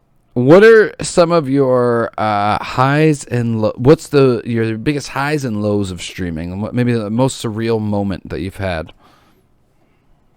Probably the crazy one. I was doing DayZ at the time, and I got like a fat, like, crazy raid. Like, the crazy raids are always like really high rushes. And a lot of times I just freeze up. I'm like, work. People like are someone like here? what you're doing, like that. That was nice because I was playing with a big streamer. He was like from Argentina, but he thought I was funny, so he gave me a huge raid. I don't even know who he was. And it was like, I don't know, like 600 people or something like that. It's like when you get something like that, you're like, it's just like it's nice to be appreciated for effort that you're putting in for like character work or yeah, it's just nice being recognized, right? Because I think a lot of people like expect stuff from streamers, you know, which is like there's expectations of like, you're gonna do this thing for me on this day, and some people just kind of expect it, and you're like, oh, it sucks sometimes, you know what I mean? Obviously there's people that really look forward to it, know how much goes into it, but I have a ton of respect for streamers, and like obviously I think the most of the world would be like, oh, you play video games for a living, and you're like, fuck, dude, like I wish it was that simple, you know. There's so much more that goes into it at a higher level of like production and making things and like designing, and like there's a lot you're doing. I do everything myself too. I don't have any like helpers or, you know, things like that, so it's like it's tough, man. I usually have to moderate my moderators. There you go. Auto mod, dude. My auto mod's Discord, probably right? turned down a little too low right now. You're right.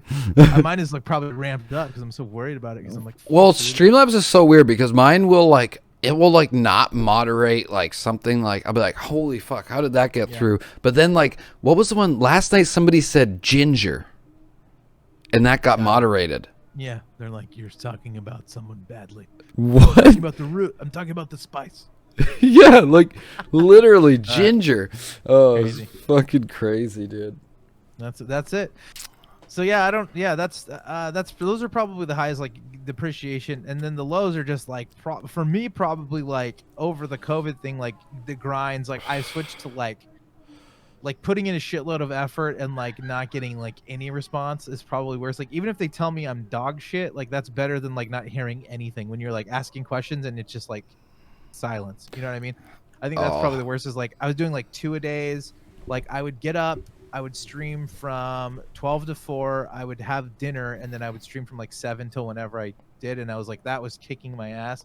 So like I'm having like health problem, you know what I mean? Like things like that where I'm just like, oh, I'm like giving everything, and then you're like, hey, can I have one? I asked like one question, and no, and I was like, fuck, is anyone even watching this shit?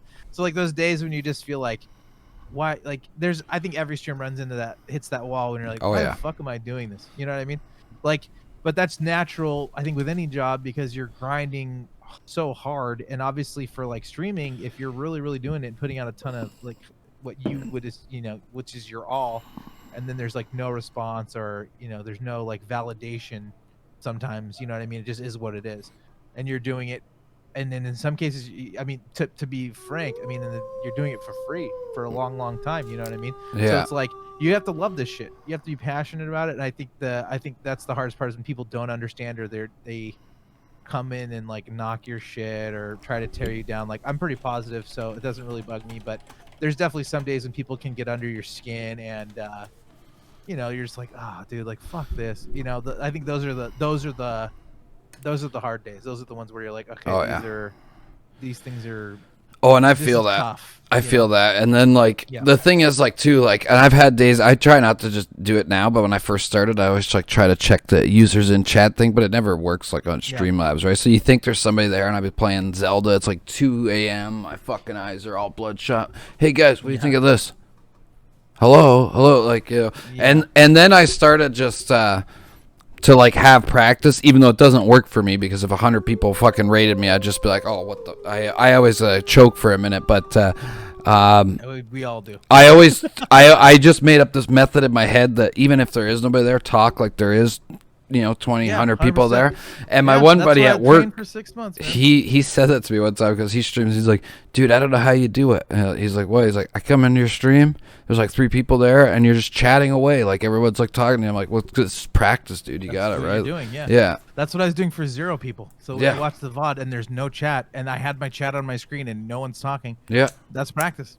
You know what I mean? But when you get 100 people, then you're good at it. You can answer questions. Yeah. You can you know, moderate these things. So it is important. It's all learned skills. It's like I said, the hardest thing in the beginning is just push and go live and putting yourself out there. And like I think that's the hardest thing for most people. And like that's what I tell everyone that asks me. They're like, "Oh, Honcho inspired me to stream." I'm like, I didn't do shit. I just told you the basics, and the basics hit go live and don't trip out.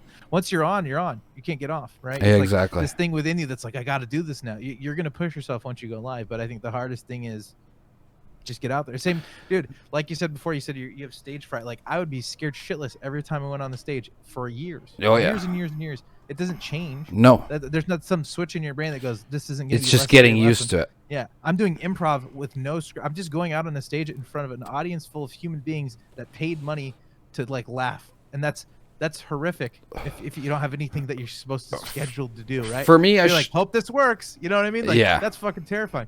So like, that's my thing is like, I talk myself into this, like, that's what this podcast is. I get nervous before every podcast. Because it's like, I don't know how this can go. This can go any way. Because I don't know how the guest's gonna react. I don't know if the timing's gonna be fucked up. I don't know. Something bad happens, like, you know what I mean? I have a technical issue, someone doesn't show at the right time, whatever. Like there's a million things that can go wrong and have go wrong, but the good thing is like you can get yourself out of it, right? you got to keep going. Once you're in it, you're like, I can't be like, sorry, this didn't go how it was supposed to, so with the show's over. You're like, fuck that. You just got to run with it, dude. Well, and I think that's the joy of Twitch too. That's what makes Twitch awesome. Well, and that's the beauty of it. Like I said before, I wanted to do YouTube first. And sorry, I wanted to go back. For me, I shouldn't say as much stage fright. It's more first time jitters. Anytime it's my first time with something, it's like. But then once I get that fuck up out of the way, the next show's easy, chat. And this should go for anybody. Taking an L is a good thing sometimes, because the next time, I can't get any more worse. So then you're just ballsy and you go all out. Fuck, what was I just saying? It was, oh, fuck, I blanked out because I went into that. Where did you end off there? Sorry, this is the Smoking Room podcast. We're smoked out. We were talking. We were talking about the. We'll just. Now I'm blanking. It's contagious. It's the clam bacon here.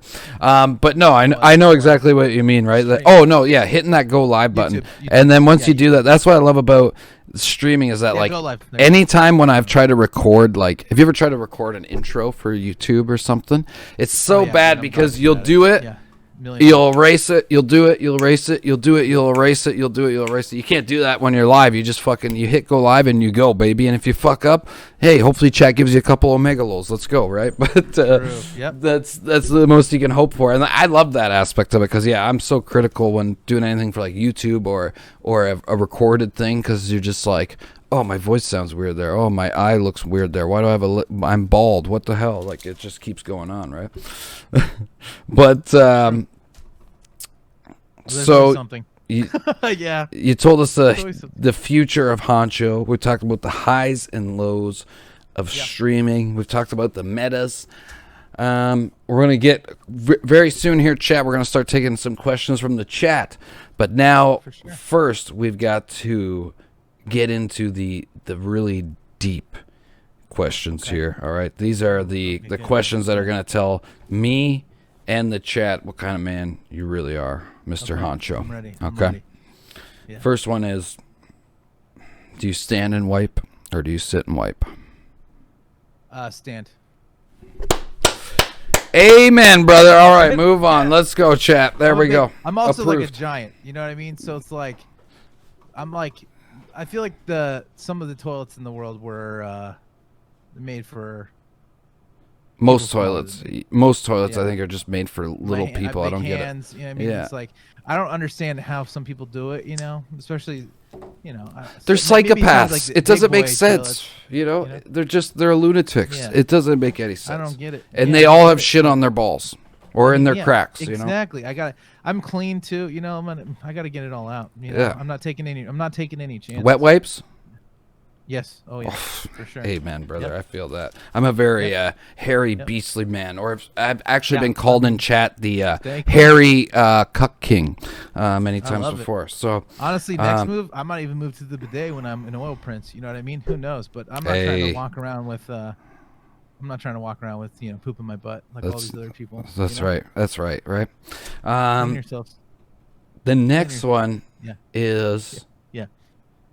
I want to know your favorite bad movies. Now, some people would argue there's no such thing as a bad movie. This dickhead in chat likes it, so somebody likes it. But I'm talking like socially bad, like universally bad, like the first Justice League was bad. We all know, you know what I mean, stuff like that. Oh man. Or I'll give you an example. For me, I love the movie Warcraft, and I get a lot of heat on that. Okay. Old school throwback comedy. Have you ever seen Drop Dead Fred? Oh yeah. Fire. Yeah, that's a great movie. Some people like to shit on it. That dude died too young. Mm-hmm. He went to Britain, did more. I can't remember his name off the top of my head. Fire movie. In another vein, what's a dog shit movie that I love? Give me three if you can. Top three. So. Yeah, let me think. I'm trying to think of maybe genres too. Okay. Is it Bill and Ted? Right? Those are shitty movies. I would argue the first one's a classic, but the second one's really bad. Like them both. I'll take them all. Even the third one I liked. I haven't seen the third one yet, so I can't judge. I liked it. So maybe I'll do that. What else is a dog shit that I liked? Man. Guilty pleasures. Man, this is hard. I'm kind of a movie guy too. That's the thing. There's like bad movies, but I don't really love a ton of bad movies because I'm like kind of snobby in that way. I can admit that too. I used to be, and now I'm like, I can just like, I can understand that it's like, well, not a great movie, but I think it could still be like enjoyable, you know? Yeah. I think there's a place for both. Another one for me, so I said Warcraft. What's another one that I like? That one I hate. I had always thinking of just good movies. Three loaded. Well, hold on, I can cheat real quick. I'll look at a bad movie list, right, and then I can tell you. When there you go. Yeah, go. That's not cheating. I feel like I'm just getting ideas. For me, another one would be fuck. What's the? I usually have like 3 loaded, but then I've been switching them up. Okay. I'm trying to think of movies like that are like, because like, are we saying like people didn't like them or like? Yeah, well, you know, just like universally socially bad. There's like I feel like this is a cop out, but like Billy Madison, where it's like I think everyone likes it, but like there's no Academy Awards. Like the critics ruined that movie. They said it was dog shit, but it's like an all timer. You know what I mean? Yeah. Like. There's like some that are arguable, right? Okay, here we go. Yeah. Here's one, because I always thought this was a great one, and then chat recently informed me that it's dog shit, and I still think it's great. I love the second Deuce Bigalow more, European Gigolo. Interesting. Okay, I don't remember that, so I can't hot take you on that one. Okay, here's 2. I'll give you 2 more. Favorite, like one of my favorite action movies is probably like not top tier, but it's like corny. Big Trouble in Little China. Fire. I love that movie. And then for the action ones, dude, I just had on my mind. Starship Troopers. It's like a dog shit movie, but I love it. I mean, the first one though, I would maybe argue. I don't know, because dope. Is that good? Is that considered good? I would say it's like a cult classic. You know? Yeah, I know. That's why it's kind of hard, right? It's kind of a weird question. I'm trying to think of one that's like. I'm trying to find one that's like actually bad. That's like. That I think is good, and I'm like this is a hard question, you know. Yeah, it's deep, you know. We'd like to get deep at the end of the podcast here. What's one that I watched recently? Idle Hands. That's a good. That one will count. Movie. And that one's a good one. I'll take that. Also, Jessica Alba was really hot in it, so there you go. Hell yeah. That's what I'm thinking of, right? Where his hand is a zombie. Yeah. What was that dude's name? He was so big back then, and now you don't fucking see him in anything. The last one he was in that. Oh, dude, that's a good one. Oh, dude, we got to look it up. So there's a movie you guys have to see if you haven't seen it. It came out last year, starring John Travolta, and that guy is he plays opposite John Travolta, and really weirdest pairing. That is a really weird pairing. It's a terrible movie, but you guys have to watch it. Why is John Travolta getting all these terrible movies? There is a movie I still haven't seen it, but back in the day I was hyped for it. They announced this movie like 10 years ago. Gotti, the John Gotti movie, and it's supposed to be so bad. Guess who the director? So it's called The Fanatic. Devin Sawa is that guy's name. Okay, and John Travolta plays the main character. It's called The Fanatic, and guess who's the director? Who?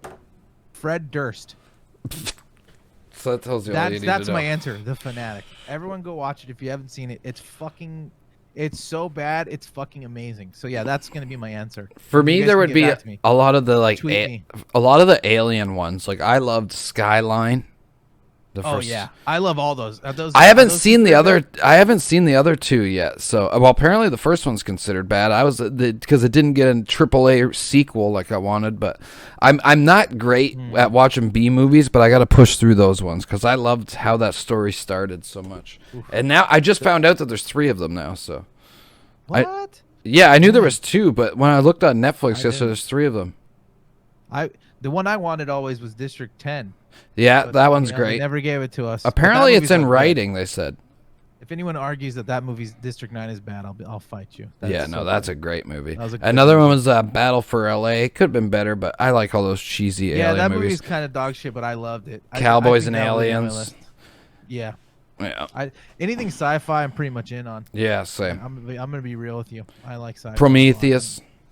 Yep.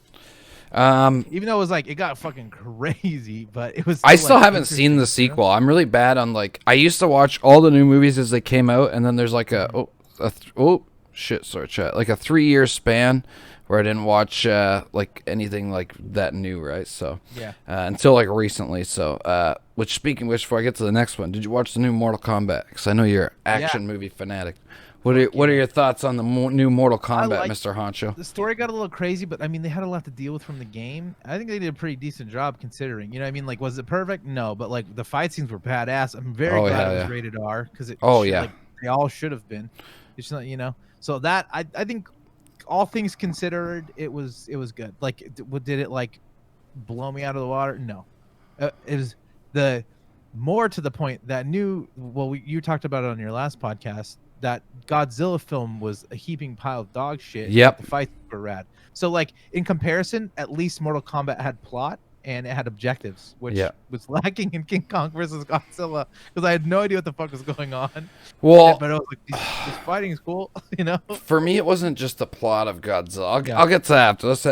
For Mortal Kombat, I liked Mortal Kombat a lot. My chat's been wondering. I thought it was great. It didn't take itself too seriously. It was a little silly. My only complaint, but it still didn't ruin it, was I could have done without the new character origin story. Like, they could have just followed Liu Kang or Scorpion.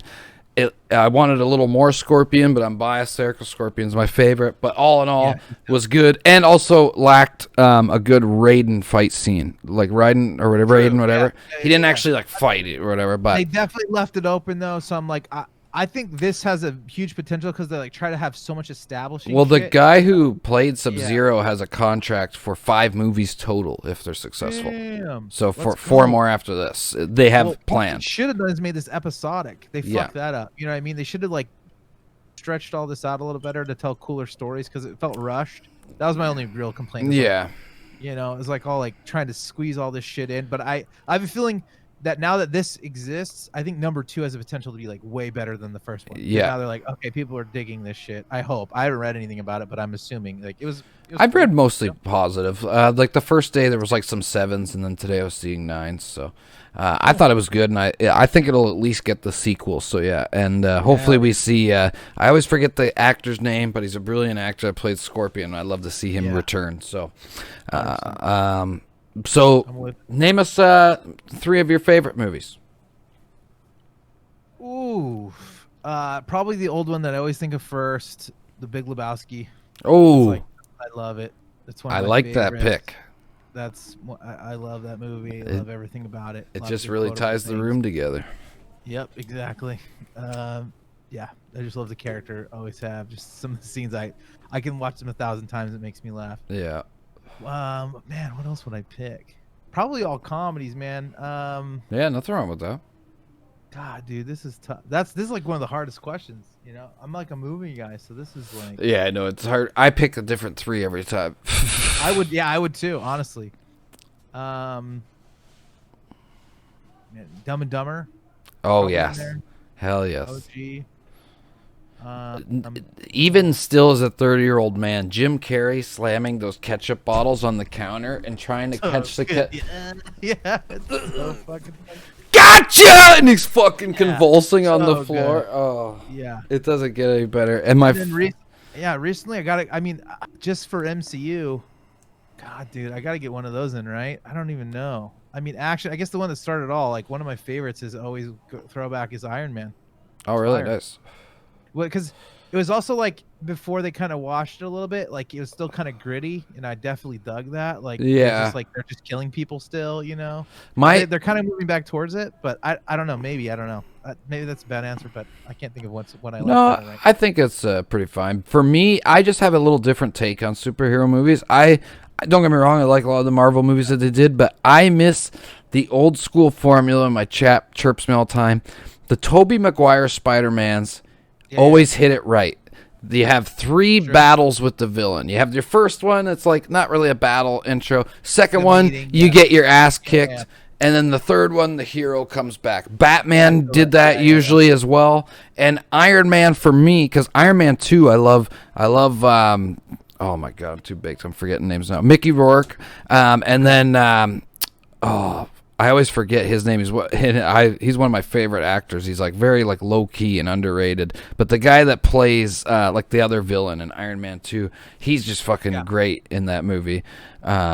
Sam Rockwell. Sam Rockwell. Sam Rockwell is like actually low key one of my favorite actors. I think he's like top the roles tier. that I liked him. Yeah, he's Confessions of a Dangerous Mind. I could swap out that with Moon. Have you ever seen Moon? Moon's great too. Moon is wonderful movie. too. Yeah, he's probably one of my favorite actors of like especially like underrated dudes of all time for me. I love Sam Rockwell. Yeah. Watch this shit all day. I don't know. Yeah, this is like probably the hardest question for me because like you could keep naming movies and I'd adjust this list like 1,000 times and I'd rank them all and then tell you why. Like I could make. For me, it would probably like go with like what I watched like recently. So like today, if you asked me, I'd be like, oh, number one's Whiplash because it was one of those weeks. Fire. Yeah, right? That's one of my favorite movies for inspiration. I just watch and I just get pumped up. Whiplash. Princess Mononoke. I know it's an anime, but I like still. That, yeah. I mean, even then, like Dark Knight, I would probably swap out before Iron Man. I don't Dark know, Knight's Iron great. Man, Well, Iron Man's still great because, like Alcar said, very sad in Endgame with Iron Man for Yeah. sure, and that's what builds up to that, right?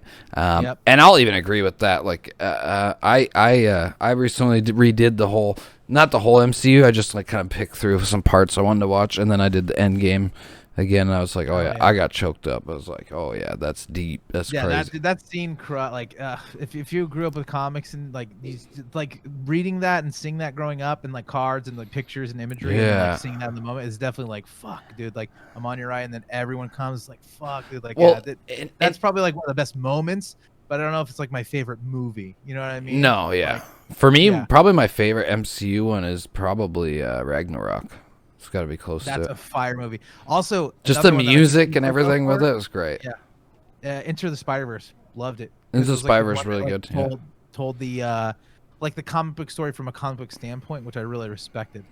And I can't wait for more of those. Like that was really cool. And also kind of like fits my character's lore. So I like a special attachment to that. I don't know. Yeah. I could do this all day. I would just list movies that I'm like really good, but top 3 is like I need like a week. Oh yeah. Well, no, and that's why it's always kind of like a loose, loaded question. That's why I said I answer differently every time. I just kind of, it's interesting to see which ones people pick that time, right? And then sometimes, like we have part 2, I just ask it again, just so the chat could see like if it was different, or it was the same. Oh, it will be 100%. Oh yeah. And I'm like that too, right? Like I said, it's whatever I watch that week, right? So like this week, what's the best show in the world? Cowboy Bebop. And Invincible. Have you watched Invincible yet? Why don't I say that? Because you're a superhero dude.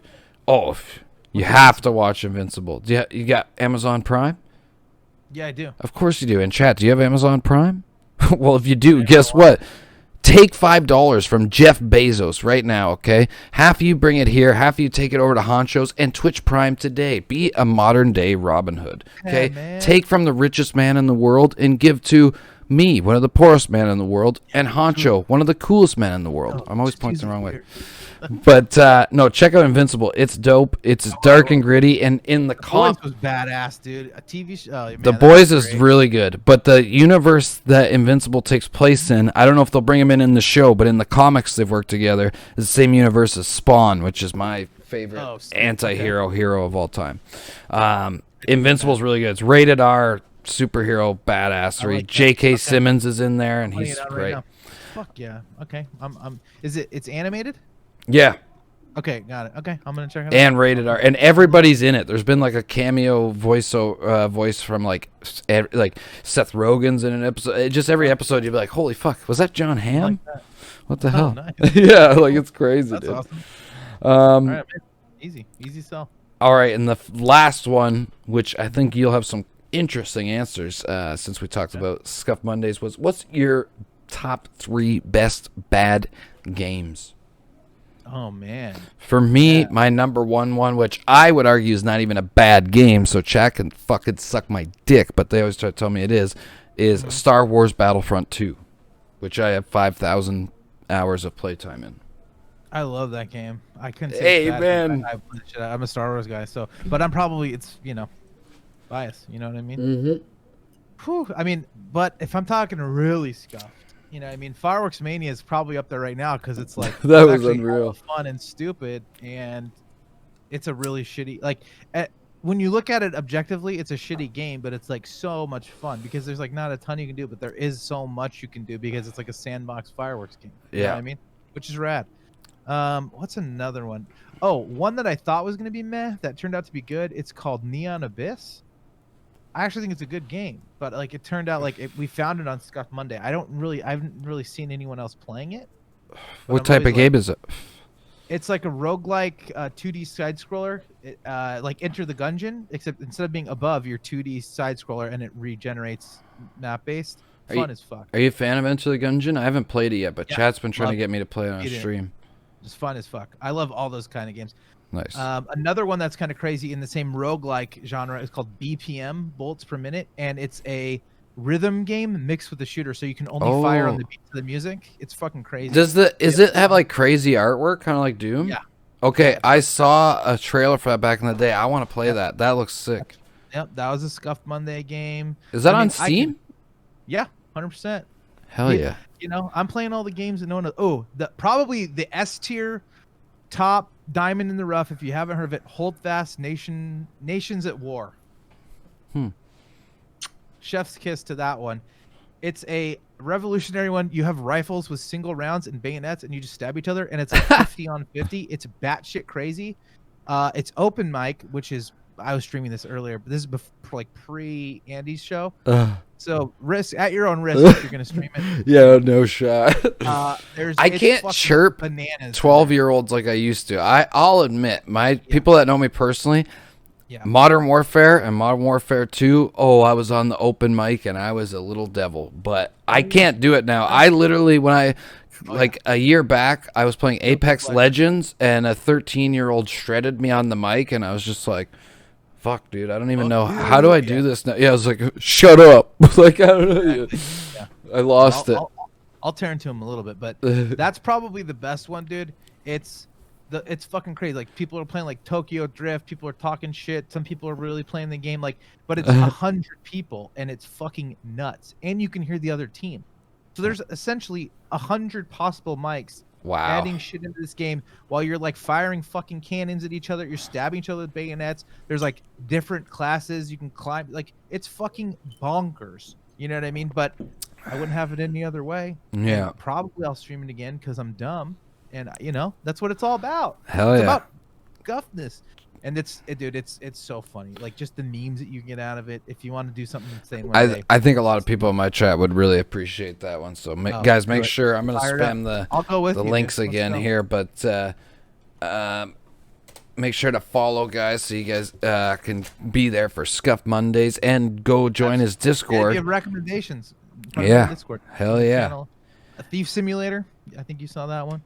You practically just learn how to be a thief. Yeah, that was it's a really fucking scuffed game. Or Streamer Simulator, learn how to be a streamer. I haven't played that, but I thought that would be funny content. Have you ever done tier lists with your chat? Oh yeah. Okay. We've done a few of them. I actually love doing tier lists. At first I was like, this is content, and then you do it and it's like, oh, this is fun, and like the chat gets involved. It's actually really fun. I need more. I need like more ideas to do good ones, but I should. I know. I should make some. I'm just lazy, but. Same. We're gonna be doing one. It's not on the tier list thing, but IGN put out a list of top 10 final bosses in video games that was absolutely atrocious. So we're gonna shred that this week and put a new one together. Perfect. That's what we need. Yeah. The people's hero. Yeah, like this is it. They put. Okay, but before chat, you guys start getting your questions ready here before we end. But I gotta bring this up to you. They put. I want to know your opinion on this, Mr. Honcho. They put as the #1 final boss fight of all time, the boss from Metal Gear Solid 3. I mean, it was good, but it wasn't like that. It was so long. You know, I forgot what it even was. I had to YouTube it and rewatch it, and I've beaten that game. It's like, and when does it start and end? Like, you fight the thing, and then you got to go on a ship, and then you punch each other in the face. It was good, but it was like, I at the end of all that, like, because it was so long, it felt like I was watching a movie and not playing a game. You know what I mean? It was like not a 4 of 3. 3 is the one where you fight the boss in the flowers, and it's all stealth, and she only peeks out once in a while, and it is really long too. No, never mind. I thought it was Sons of Liberty. Fuck that. No, yeah, I disagree. Yeah. Okay, you're right. Yeah, it's so bad. Yeah, no. Okay. Right? I tell everybody too. Remember, he like gets down, and you're like boxing on top of this like fucking aircraft. It's like all epic. Like, it's cool, but I'm like, okay. That could be even 4, I think. I like that one a lot. I would put 4 above that 3 one was anyways. dope. Yeah, 100%. That was the most crazy one because that's obviously that's the one that came to my head. Yeah. Like, this is fucking bad. Well, the other reason I like that one is they play the throughout the battle. They play the theme song of Metal Gear Solid 1, 2, 3, and then 4 while you're fighting. And that's what I was that's why I say all the time. People have chirped me for it because for some reason Metal Gear Solid 3 is like hailed as this great one. I played it. I'm going to be honest, it's like one of my least favorite ones. The only good thing that it has is Metal Gear Solid 3 has the best James Bond theme song ever, Snake Eater. Listen to that later. That's one I never played that one. I guess I got to. Dude, listen to, just look up Metal Gear Solid Snake Eater. It's like a James Bond theme song, but for Metal Gear Solid, and it's so good. I play it on stream all the time when chat just vibes out. Chat, questions for the guests. So, I will warn you here, Honcho, this is something that chat likes to do. They like to spam things when the show first starts, and then you ask questions, and it's crickets. I don't know why they do this. Boat model. What? Boat? What? What does that mean? Do I like boats models? Sure, I guess. Yeah. Yeah. Oh, no, in your background. I got you. Boat model. Oh yeah, I don't even know. So it's made of. It was like my great-grand. I don't even know. Someone in my family had it. It's made of horns, 100%. It's like wire and horns of like. He's from like Oklahoma or something. So I don't know if he made it. I don't know. It's just here. It's literally horns. Like all the. The ship is. The sails are all like cut pieces of horns. Oh, that's pretty sick. So I was like, this is kind of cool. I don't have anything else to put. Was it your stream though? Actually, on one of the art streams that I was watching, that you were like making one of those like ships in the bottle. No, I guess I could try that. I'm down. I'll put that on the docket. That's good. Okay, yeah, those things look like crazy. I couldn't even build that. Could have any car. What car? Poppy shares kindness says. Any car. I like I hate like normal shit. I don't know what it would be. Like the first thing that came to my head was like a DeLorean. You know what I mean? But I don't know how realistic that is or if I'd want that. When I was growing up, I really like rally cars, so maybe like an old like WRX STI. But I've never really wanted like a super I don't have any desire, I don't know, for a supercar. I like the Saline S7 when I was growing up, but that seems unreasonable, so I probably would never have one.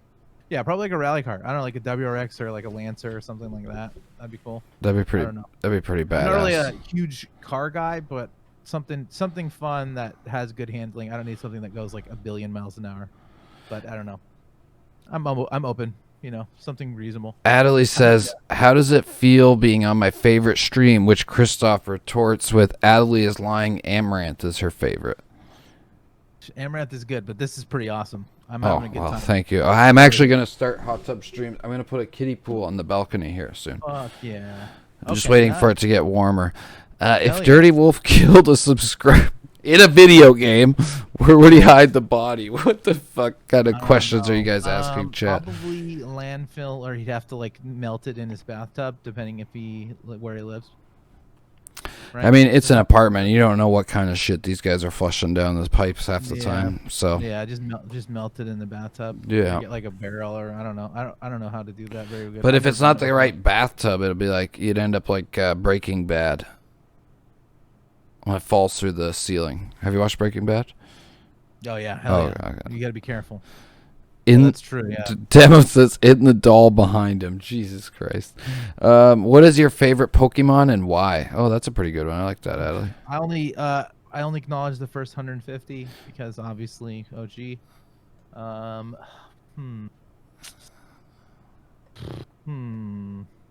There we go, guys. These are good questions. Keep them coming in. I mean, my starter was I guess it would be Charizard because he was like my favorite. Hell yeah, brother. That feels like a stock answer. Fuck him. So I guess the next one would be like Alakazam or like Mewtwo. I think the psychic ones were always my favorites. You know. Yeah, they're badass. The starters, Charmander was my starter. Hell yeah. Fire. Hell yeah. I'm down with that. I'm all about the Charizard with the fire. Hell Charizard's the best yeah. Pokemon. They don't believe it. They think Blastoise is better, but they're dumb. But we all know that chat's dumb. You guys are inferior. It's fine. Okay. Quotza says, you mentioned you pay miniatures. Do you play 40K? That's a great question as well. I actually never played 40K. I knew a bunch of people that did when I worked at that comic book store. The only thing I played close to that was a spin-off game back in that era in like the early 2000s called Warcry, I believe it was called. Oh, cool. And I painted them because they were like pewter, really nice miniatures, but I don't even think they make high-end stuff like that anymore. So I painted a few 40K. I tried to learn it.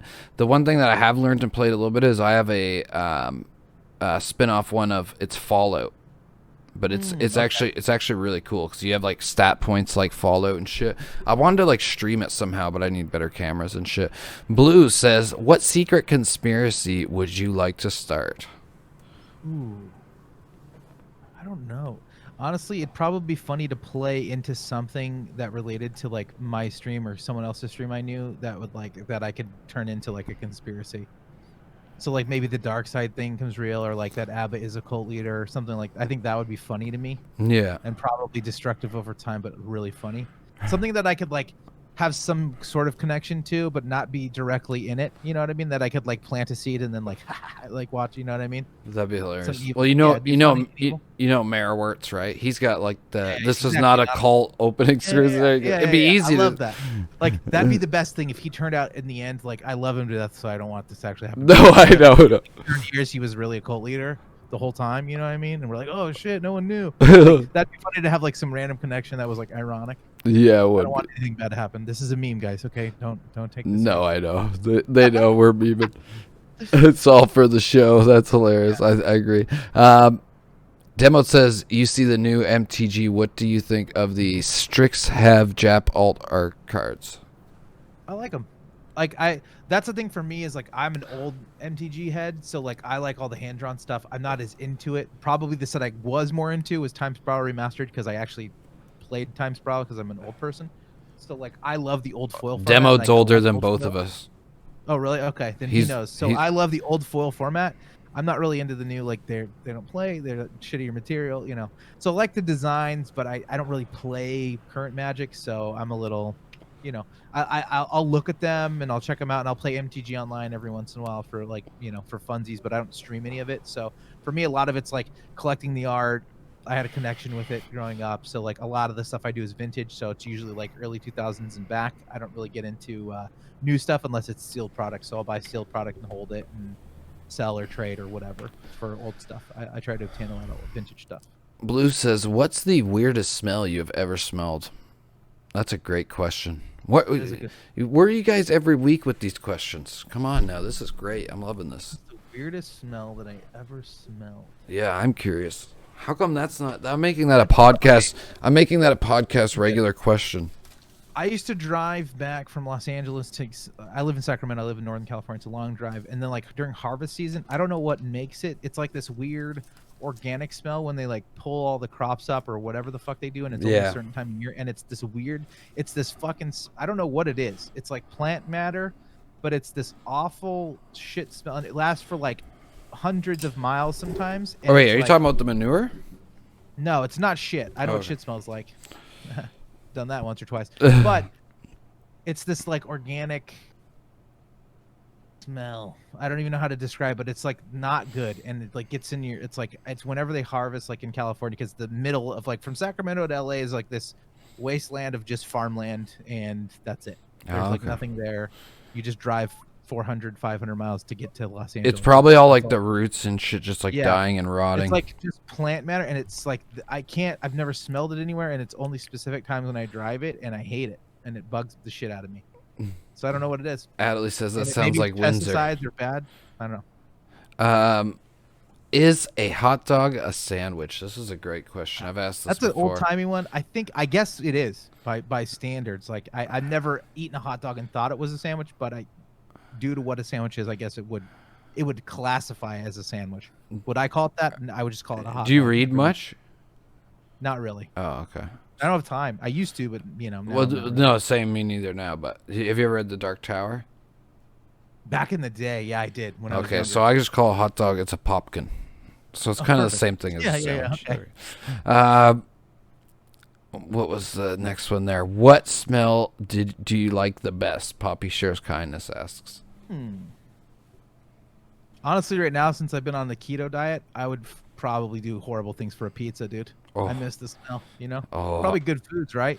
Someone making Pizza some good in food, quarantine? cinnamon rolls or something. Pizza. It's all just probably carbohydrates. Right? Yeah, I've Want something more interesting? Smell of strippers' perfume. There you go, chat. That's a juicy one for you. yeah. I like that one too. Toilet paper over or under? Blue, it's always under, okay? If you're the way I'm thinking you're describing that. Oh, over. Really? Right? It goes over the top. Yeah. I always go under. Because then if you got a cat, they don't get it.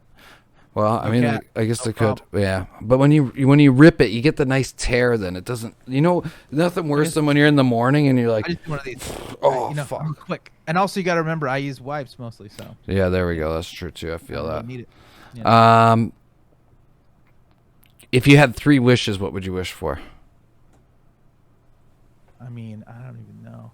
Honestly, probably just. I mean, what everybody would just like K-ish. You know what I mean? To like make just so I could do whatever I want. My content, Yeah. make whatever content I want.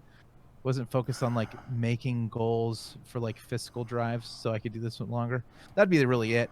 I mean, what else? I mean, family, health, and wealth. You know what I mean? That's what you really want. Friends and stuff. Hell I don't yeah, even know brother. what do I even use the third one on. I don't know. Make it so that whenever you eat food or Weed. you can't get diseases and calories don't matter. Unlimited Like- unlimited Popeyes. That's what I would do. There you go. Yeah, right. So you could eat pizza and it would be like dieting. That's a pretty good wish. You know what I Spicy mean? chicken sandwiches every day. Yeah. So you just have good. Like, what do people want? You just want to live long and be comfortable. That'd be my wish. Can I live long, be comfortable, and have enough money to cover that? And a little less hair on my nipples. There you The go. next Yeah, one I'm was, good with the hair on my nips right now. Unless later on it gets worse. I mean, I'm gonna have to transplant that to my head soon. How many chickens would it take to kill an elephant? Fuck, dude. A lot, right? Thousands. For sure, thousands. Yeah, I mean, like I don't know if they also- could ever do that. Could they even breach the skin? Like, how are they gonna kill it? Yeah, but they do. Yeah. You'd have to choke on it. They'd have to just all fly for the mouth. Choke on one, Yeah, pretty much. They'd have to sacrifice like 100 of them, just like stuff it. I don't know. I'm going to go like 20, 50,000. I don't even know. Yeah. They're like so dumb. They can't organize. The elephant would destroy them still. I don't even, maybe like, the elephant would have to exhaust by killing all of them. That's how long it would take. However many Yeah. minutes, Yeah, exactly. Where the elephant kills itself from exhaustion from murder. Yeah. Drowns in the pool of blood. Which body part do you wish you could detach and why? That's an interesting one. I mean, the first thing I thought was the song "Detachable Penis." That's same here. Yeah. You no one wants to lose their dick. You know what I mean? That's Fucking yeah. Not many people know that song nowadays. I bet that's such a great song. Henry Rollins is one of my heroes. I love that man. Maybe nose, so you don't have to like smell weird shit, or like you could breathe better. When you have those like runny nose situation. I mean, that could probably be useful, right? I don't know what else. Like my head, not really. I don't like what would be the point of that. Yeah. Arm and leg, that doesn't really make much sense. I mean, really, it just comes down. Yeah, I guess you're like the most useful thing would probably be your nose, right? Like, if there's shit going wrong with it, you could just be like, That's we're pretty good tough. now. Yeah, clean it out. right? Yeah, or like an ear. Ooh, I don't even. ears could be good because if you're like, man, I want to sleep. I don't want nothing to wake me That's up kinda right good, now. yeah, You that's just kinda good detach too. the old ears, Yep. turn them off, throw them in the dresser drawer, Ooh, pass okay, out. that's good. Or but nose too. We get, you're in a fight or you're playing Ooh. sports. Yeah. Bad boy's gone. I don't Yeah. know. That's probably the only two though. Like I want to. You're on the subway and somebody pooped. Wait, what? If you're on the subway and somebody pooped, you just, Oh, true. There you Yeah. go. Yeah, exactly. in my case, the bus, but yeah. It works. If you could have one video game, I like this one. If you could have one video game character as a sidekick, who would you pick? Oh, you guys got a bunch here still. Okay, hang These are on. good. These are good. I know we're in overtime right now, so if you ever need to, No, okay, I'm open. perfect. Man, this is tough. That's a good one. Sidekick. I just want to get someone that handled the stuff, right? You know, so I can't pick a main character. I have to pick a sidekick. No, I don't know. It just says how does this work? If you could have one video game character, so I would, in my opinion, assume any character you want. I don't even know. Oh, I know. I would pick. How come the only one that's coming to my mind is like Tails or Luigi? I don't either. See, I guess I'm a Coomer because the first one that came to my mind was Aerith from Final Fantasy VII. Fuck yeah, that's good. Right? I'm gonna look up sidekicks. It's gonna just bring up phones. Let's see what it does. Code said to answer your question of PC specs, go follow on the Twitch. Do you have your PC specs listed in your panels? Yeah, I have them both listed. So check the panels on his Twitch channel there, and you can check the PC specs. I mean, I guess the easiest answer would be like Chewbacca, dude. Right? Ooh. That's like, I can talk to him. No one else could. He's I like that. Right? You know, and it'd be super sick to have him just fall. Hell yeah! Like an 8-foot dog animal. He'd be pretty cool. Oh yeah. Know? Hell He'd yeah. Be so sick. He'd probably be messy with the kitchen though, but yeah, that's fine. But he could like fix all, like anytime I have car problems. That's also true. He's a really good mechanic. Yeah. Yeah, I just gotta feed him, but you know he's bringing in money. He's a dirty scoundrel. You know what I mean? I don't know. That's the first one that comes to mind. I probably could do better on that if I think about him. No, I think Chewbacca's a pretty solid sidekick. He's proven himself over the years to, outlive the hero or whatever. I don't know. You know what I mean? If anything, he shouldn't even be the sidekick anymore. Alucard asks, "What's the most beautiful place you've ever seen?" That's a good question. My like happy place is like it's nearby. I love Lake Tahoe. Like that's my like a getaway spot. It's like an hour from where I live. Wonderful, but it's always like probably somewhere like forested, camping, nice. Yosemite's awesome, but I love like the west side of like Lake Tahoe is like amazing. It's like just very scenic, postcard-esque. Nice. Clean air, you know. I love it there. Yeah. What's your this is a good one again from Adelie for anybody in the chat who's also doing keto. What's your fave keto recipe? Ooh. Lately, okay, the main thing that I go to for like ease, I'm a big omelet guy. I love omelets. So it's easy because it's like you just throw eggs. If you want meat in there, I usually put like a cup of spinach and then like cheese, and it's like easy, has all the things you need. You know what I mean? It just makes it easy. And then if you want other things, you could swap it out. You can put mushrooms or whatever. So like as long as you're measuring it, it's pretty cool. You know? So I like that because it's basically a meat pizza. You know what I mean? Yeah. So that's where I'm at. So it's like I can do all the things I like, make easy, and then like then you can change it up too with like different spices and hot sauce or whatever you want. So like that's like my lazy food. The best thing I made is I found this good recipe for this like baller ass keto stew. I'm actually gonna make it tomorrow, and I like that. And then I freeze it. And it's like this like beef stew and low sodium, all that good stuff. But it's really really good and nice. It's supposed to be like a big storm tomorrow, so I'm gonna make it again tomorrow. So yeah, that's probably the best one I've had, but a little bit more prep. The omelet things like you can make that in like 10-15 minutes, and you're eating like a solid ass meal, and I like that a lot. Nice. Blue's got like the wild question handbook here. She says, what inanimate object do you wish you could eliminate from existence? Inanimate object that I don't want around? Pineapple. Oh. I mean, I could live without it. That's fine. Yeah. If peanut butter wasn't called peanut butter, what would it be called? Nut butt. I like that. Nutter butter.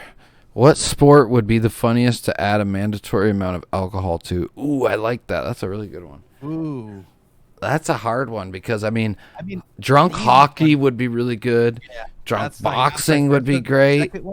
Honorable mention, bowling. Like, you shouldn't be sober bowling. Yeah, you know no. I've also, but some people be like, is that a sport? I don't know. Same with like darts, drinking in darts or drinking in pool. Yeah. But the easy one's hockey. Like, you should be hammered drunk going out there on ice. Oh, yeah. That would be fucking hilarious. Even drunk football, because then maybe we'd finally get football fights. You know, hockey's had fights for years, even though they're trying to get rid of them, fucking pussies. But let's get football fights. I always wondered, I want to see these guys just start swinging on each other. Whew, yeah. I think the fines and shit are way crazier. I think that's why. Like, they're really strict on it. That one dude that like swung at another dude with a helmet and almost hit him. He like got like felt bad. Yeah, he felt bad after, for sure. What would be the coolest animal to scale up to size of a horse? Ooh. I mean, a dog. Real talk, Horse dog. Yeah, exactly. Like a wolf. Yeah, wolf. I want for one sure. of those, like I want like a yeah. a rideable wolf sounds Hell awesome. yeah, dude. You know what I mean? Hell yeah. Sick. I feel that. Wolf jams in the or chat. Something really small that would be funny, like a giant like hamster or gerbil or like that would be cool. A giant gecko. Yeah, there you go. That would be terrifying. Oh man, snake. Dude. It's Godzilla. Yeah. Who do you know that really reminds you of a character in a TV show or movie? Do I know? I don't even know. I'm trying to make it relatable too. Earlier when I said darts for drinking, Kotza666 says drunk darts is just called the Legion. True. We have these things here in Canada just called we call it the Legion, but it's like I don't even know how to explain it. Great chat. Somebody in the club explain it better than me because I'm already buzzed. But it's just kind of like a club kind of, right? It's usually like old dudes and like vets and stuff. But you join like the Legion as a club. You don't wear your hat in there, and they all just play darts and drink a fucking bunch of beer. Dude, this is a hard one. I don't know because I'm trying to make it relatable and also be like, do they remind me of somebody in a show or something? I don't. Off the top of my head, I can't think of an answer to this one. That reminds me of a character. Yeah, that's a tough one for sure. All right, what about this one then? Christoph wants to know Batman or Jar Jar Binks. Who's your fave? Batman, come on, dude. All right, I'll throw in an old classic myself here from the Smoking Room podcast. Who do you think would win in a fight, Dirty Wolf or Jar Jar Binks? Because hey, I'll give you an idea for some React content. See, they all voted Jar Jar Binks. We used to. Well, I'll say this: if the Sith theory is correct, you're fucked. Yeah. But if it's like classic Jar Jar and he's actually just a bumbling goofball, I'd say me like three years ago and more in my prime, yeah. But right now I'm living on that quarantine Uber Eats life, so probably not. He'd just bitch smack me with his big ears. He could jump hella high. No. Athletic, you want to react to something good that's right up your alley for some good nerd content, but chat can get into it. You can get them to vote with channel points. We do it once in a while. There's a channel on YouTube called Death Battle. Okay. And they team up certain characters versus each other, and they go over their stats and feats from the comics, and then they fully animate a battle between them, and you can have chat vote on who you think will win and shit. Like, they have 3 Superman versus Gokus just because that's such an old one, and it's been around for like 8 years. Look up Death Battle, and I think you'll like it. We do it once in a while on chat. It's pretty, on stream. It's pretty fun. What was another good one that we saw, chat? There was like it was Sonic versus somebody. I can't remember. Fuck now. But they have a Wonder Woman versus Captain Marvel, shit like that, right? They do all sorts of ones. It's really good. Yeah. Captain Marvel Batman versus Black Panther. Ooh, that's kind of good matchup. I think Black Panther won that one, or maybe Batman. I can't remember. It's so hard to remember. We've done so many of them, and they're both like they're basically the same. They're just dudes with that good money. Yeah, they definitely have some interesting ones in there too, and then some Deadpool versus Deathstrike. I always forget his name up, but the DC. Anyway. Yeah. Thanos versus Darkseid. Yep, they do that one. Yeah, that was a good one. That one I actually really like because I'm like, everybody wants to know the answer to that one, right? True. Adelie says Blue needs to join more podcasts more often. Yeah, your question. True. Dashin. Yeah, we need more questions next time, guys. Come on, you guys are doing good today. Do you want more questions? It's where old boomers drink shitty beer and hack darts. Oh, that's the Legion, he's saying. Jar Jar. Okay, no, that was the last question, the Jar Jar one. All right, guys. Yeah. All right. Well, that's perfect because we're but that's yeah. All right. I always stumble up like this here. But give me one more second. I'm going to link everything in the chat here. Guys, make sure to go follow my man, Honcho. Thank you guys so much for your questions. Great questions tonight. And Honcho, thank you so much for joining us. For sure, man. Thanks for having me, dude. It was fun. Oh, hell yeah. It was a great time. Hopefully we'll do some more stuff in the future. I'll be in contact.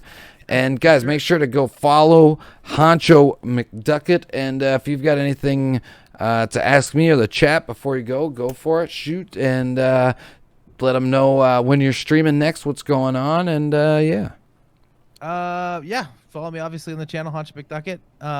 And I guess this week I post my schedule on a Sunday, so that will be coming out tomorrow. Usually Scuffed Mondays. This week's a little different because I'm going to do a birthday stream on Tuesday. So that was really the only difference. Thursdays is usually game night, so it's either VR chat or games. Friday is podcast, and then Saturday is usually stuff like this if I'm not streaming myself. So pretty organized, pretty standard. But yeah, check on Twitter, Discord, all the the things that you choose to use. I'm on all of those. So yeah, pretty straightforward, man. Hell yeah, man. Can't wait to see it. Can't wait to see more of the Spodcast and can't wait to see the new show you got coming out. Everybody in the chat, please spam some hearts, spam some claps, some wolf jams, whatever you want for Mr. Honcho McDuckett. Thank you so much, man, for joining us. I appreciate it. It was a great time, great interview. Appreciate you coming by, and we'll talk to you soon, Blue, with the emotes. We'll talk to you soon, my dude. Thank you so much for joining us, and thank you so much for that subscription. Well, before you go, I guess you can't see me on here. I'll do it on the just chatting here after. We have a little dance that we do for all the subscribers here, first time, and. We'll see you soon. Guys, make sure to go follow Mr. Honcho McDuckett, and we'll see you in the next one, my dude. Later, man. Peace. Later. All right.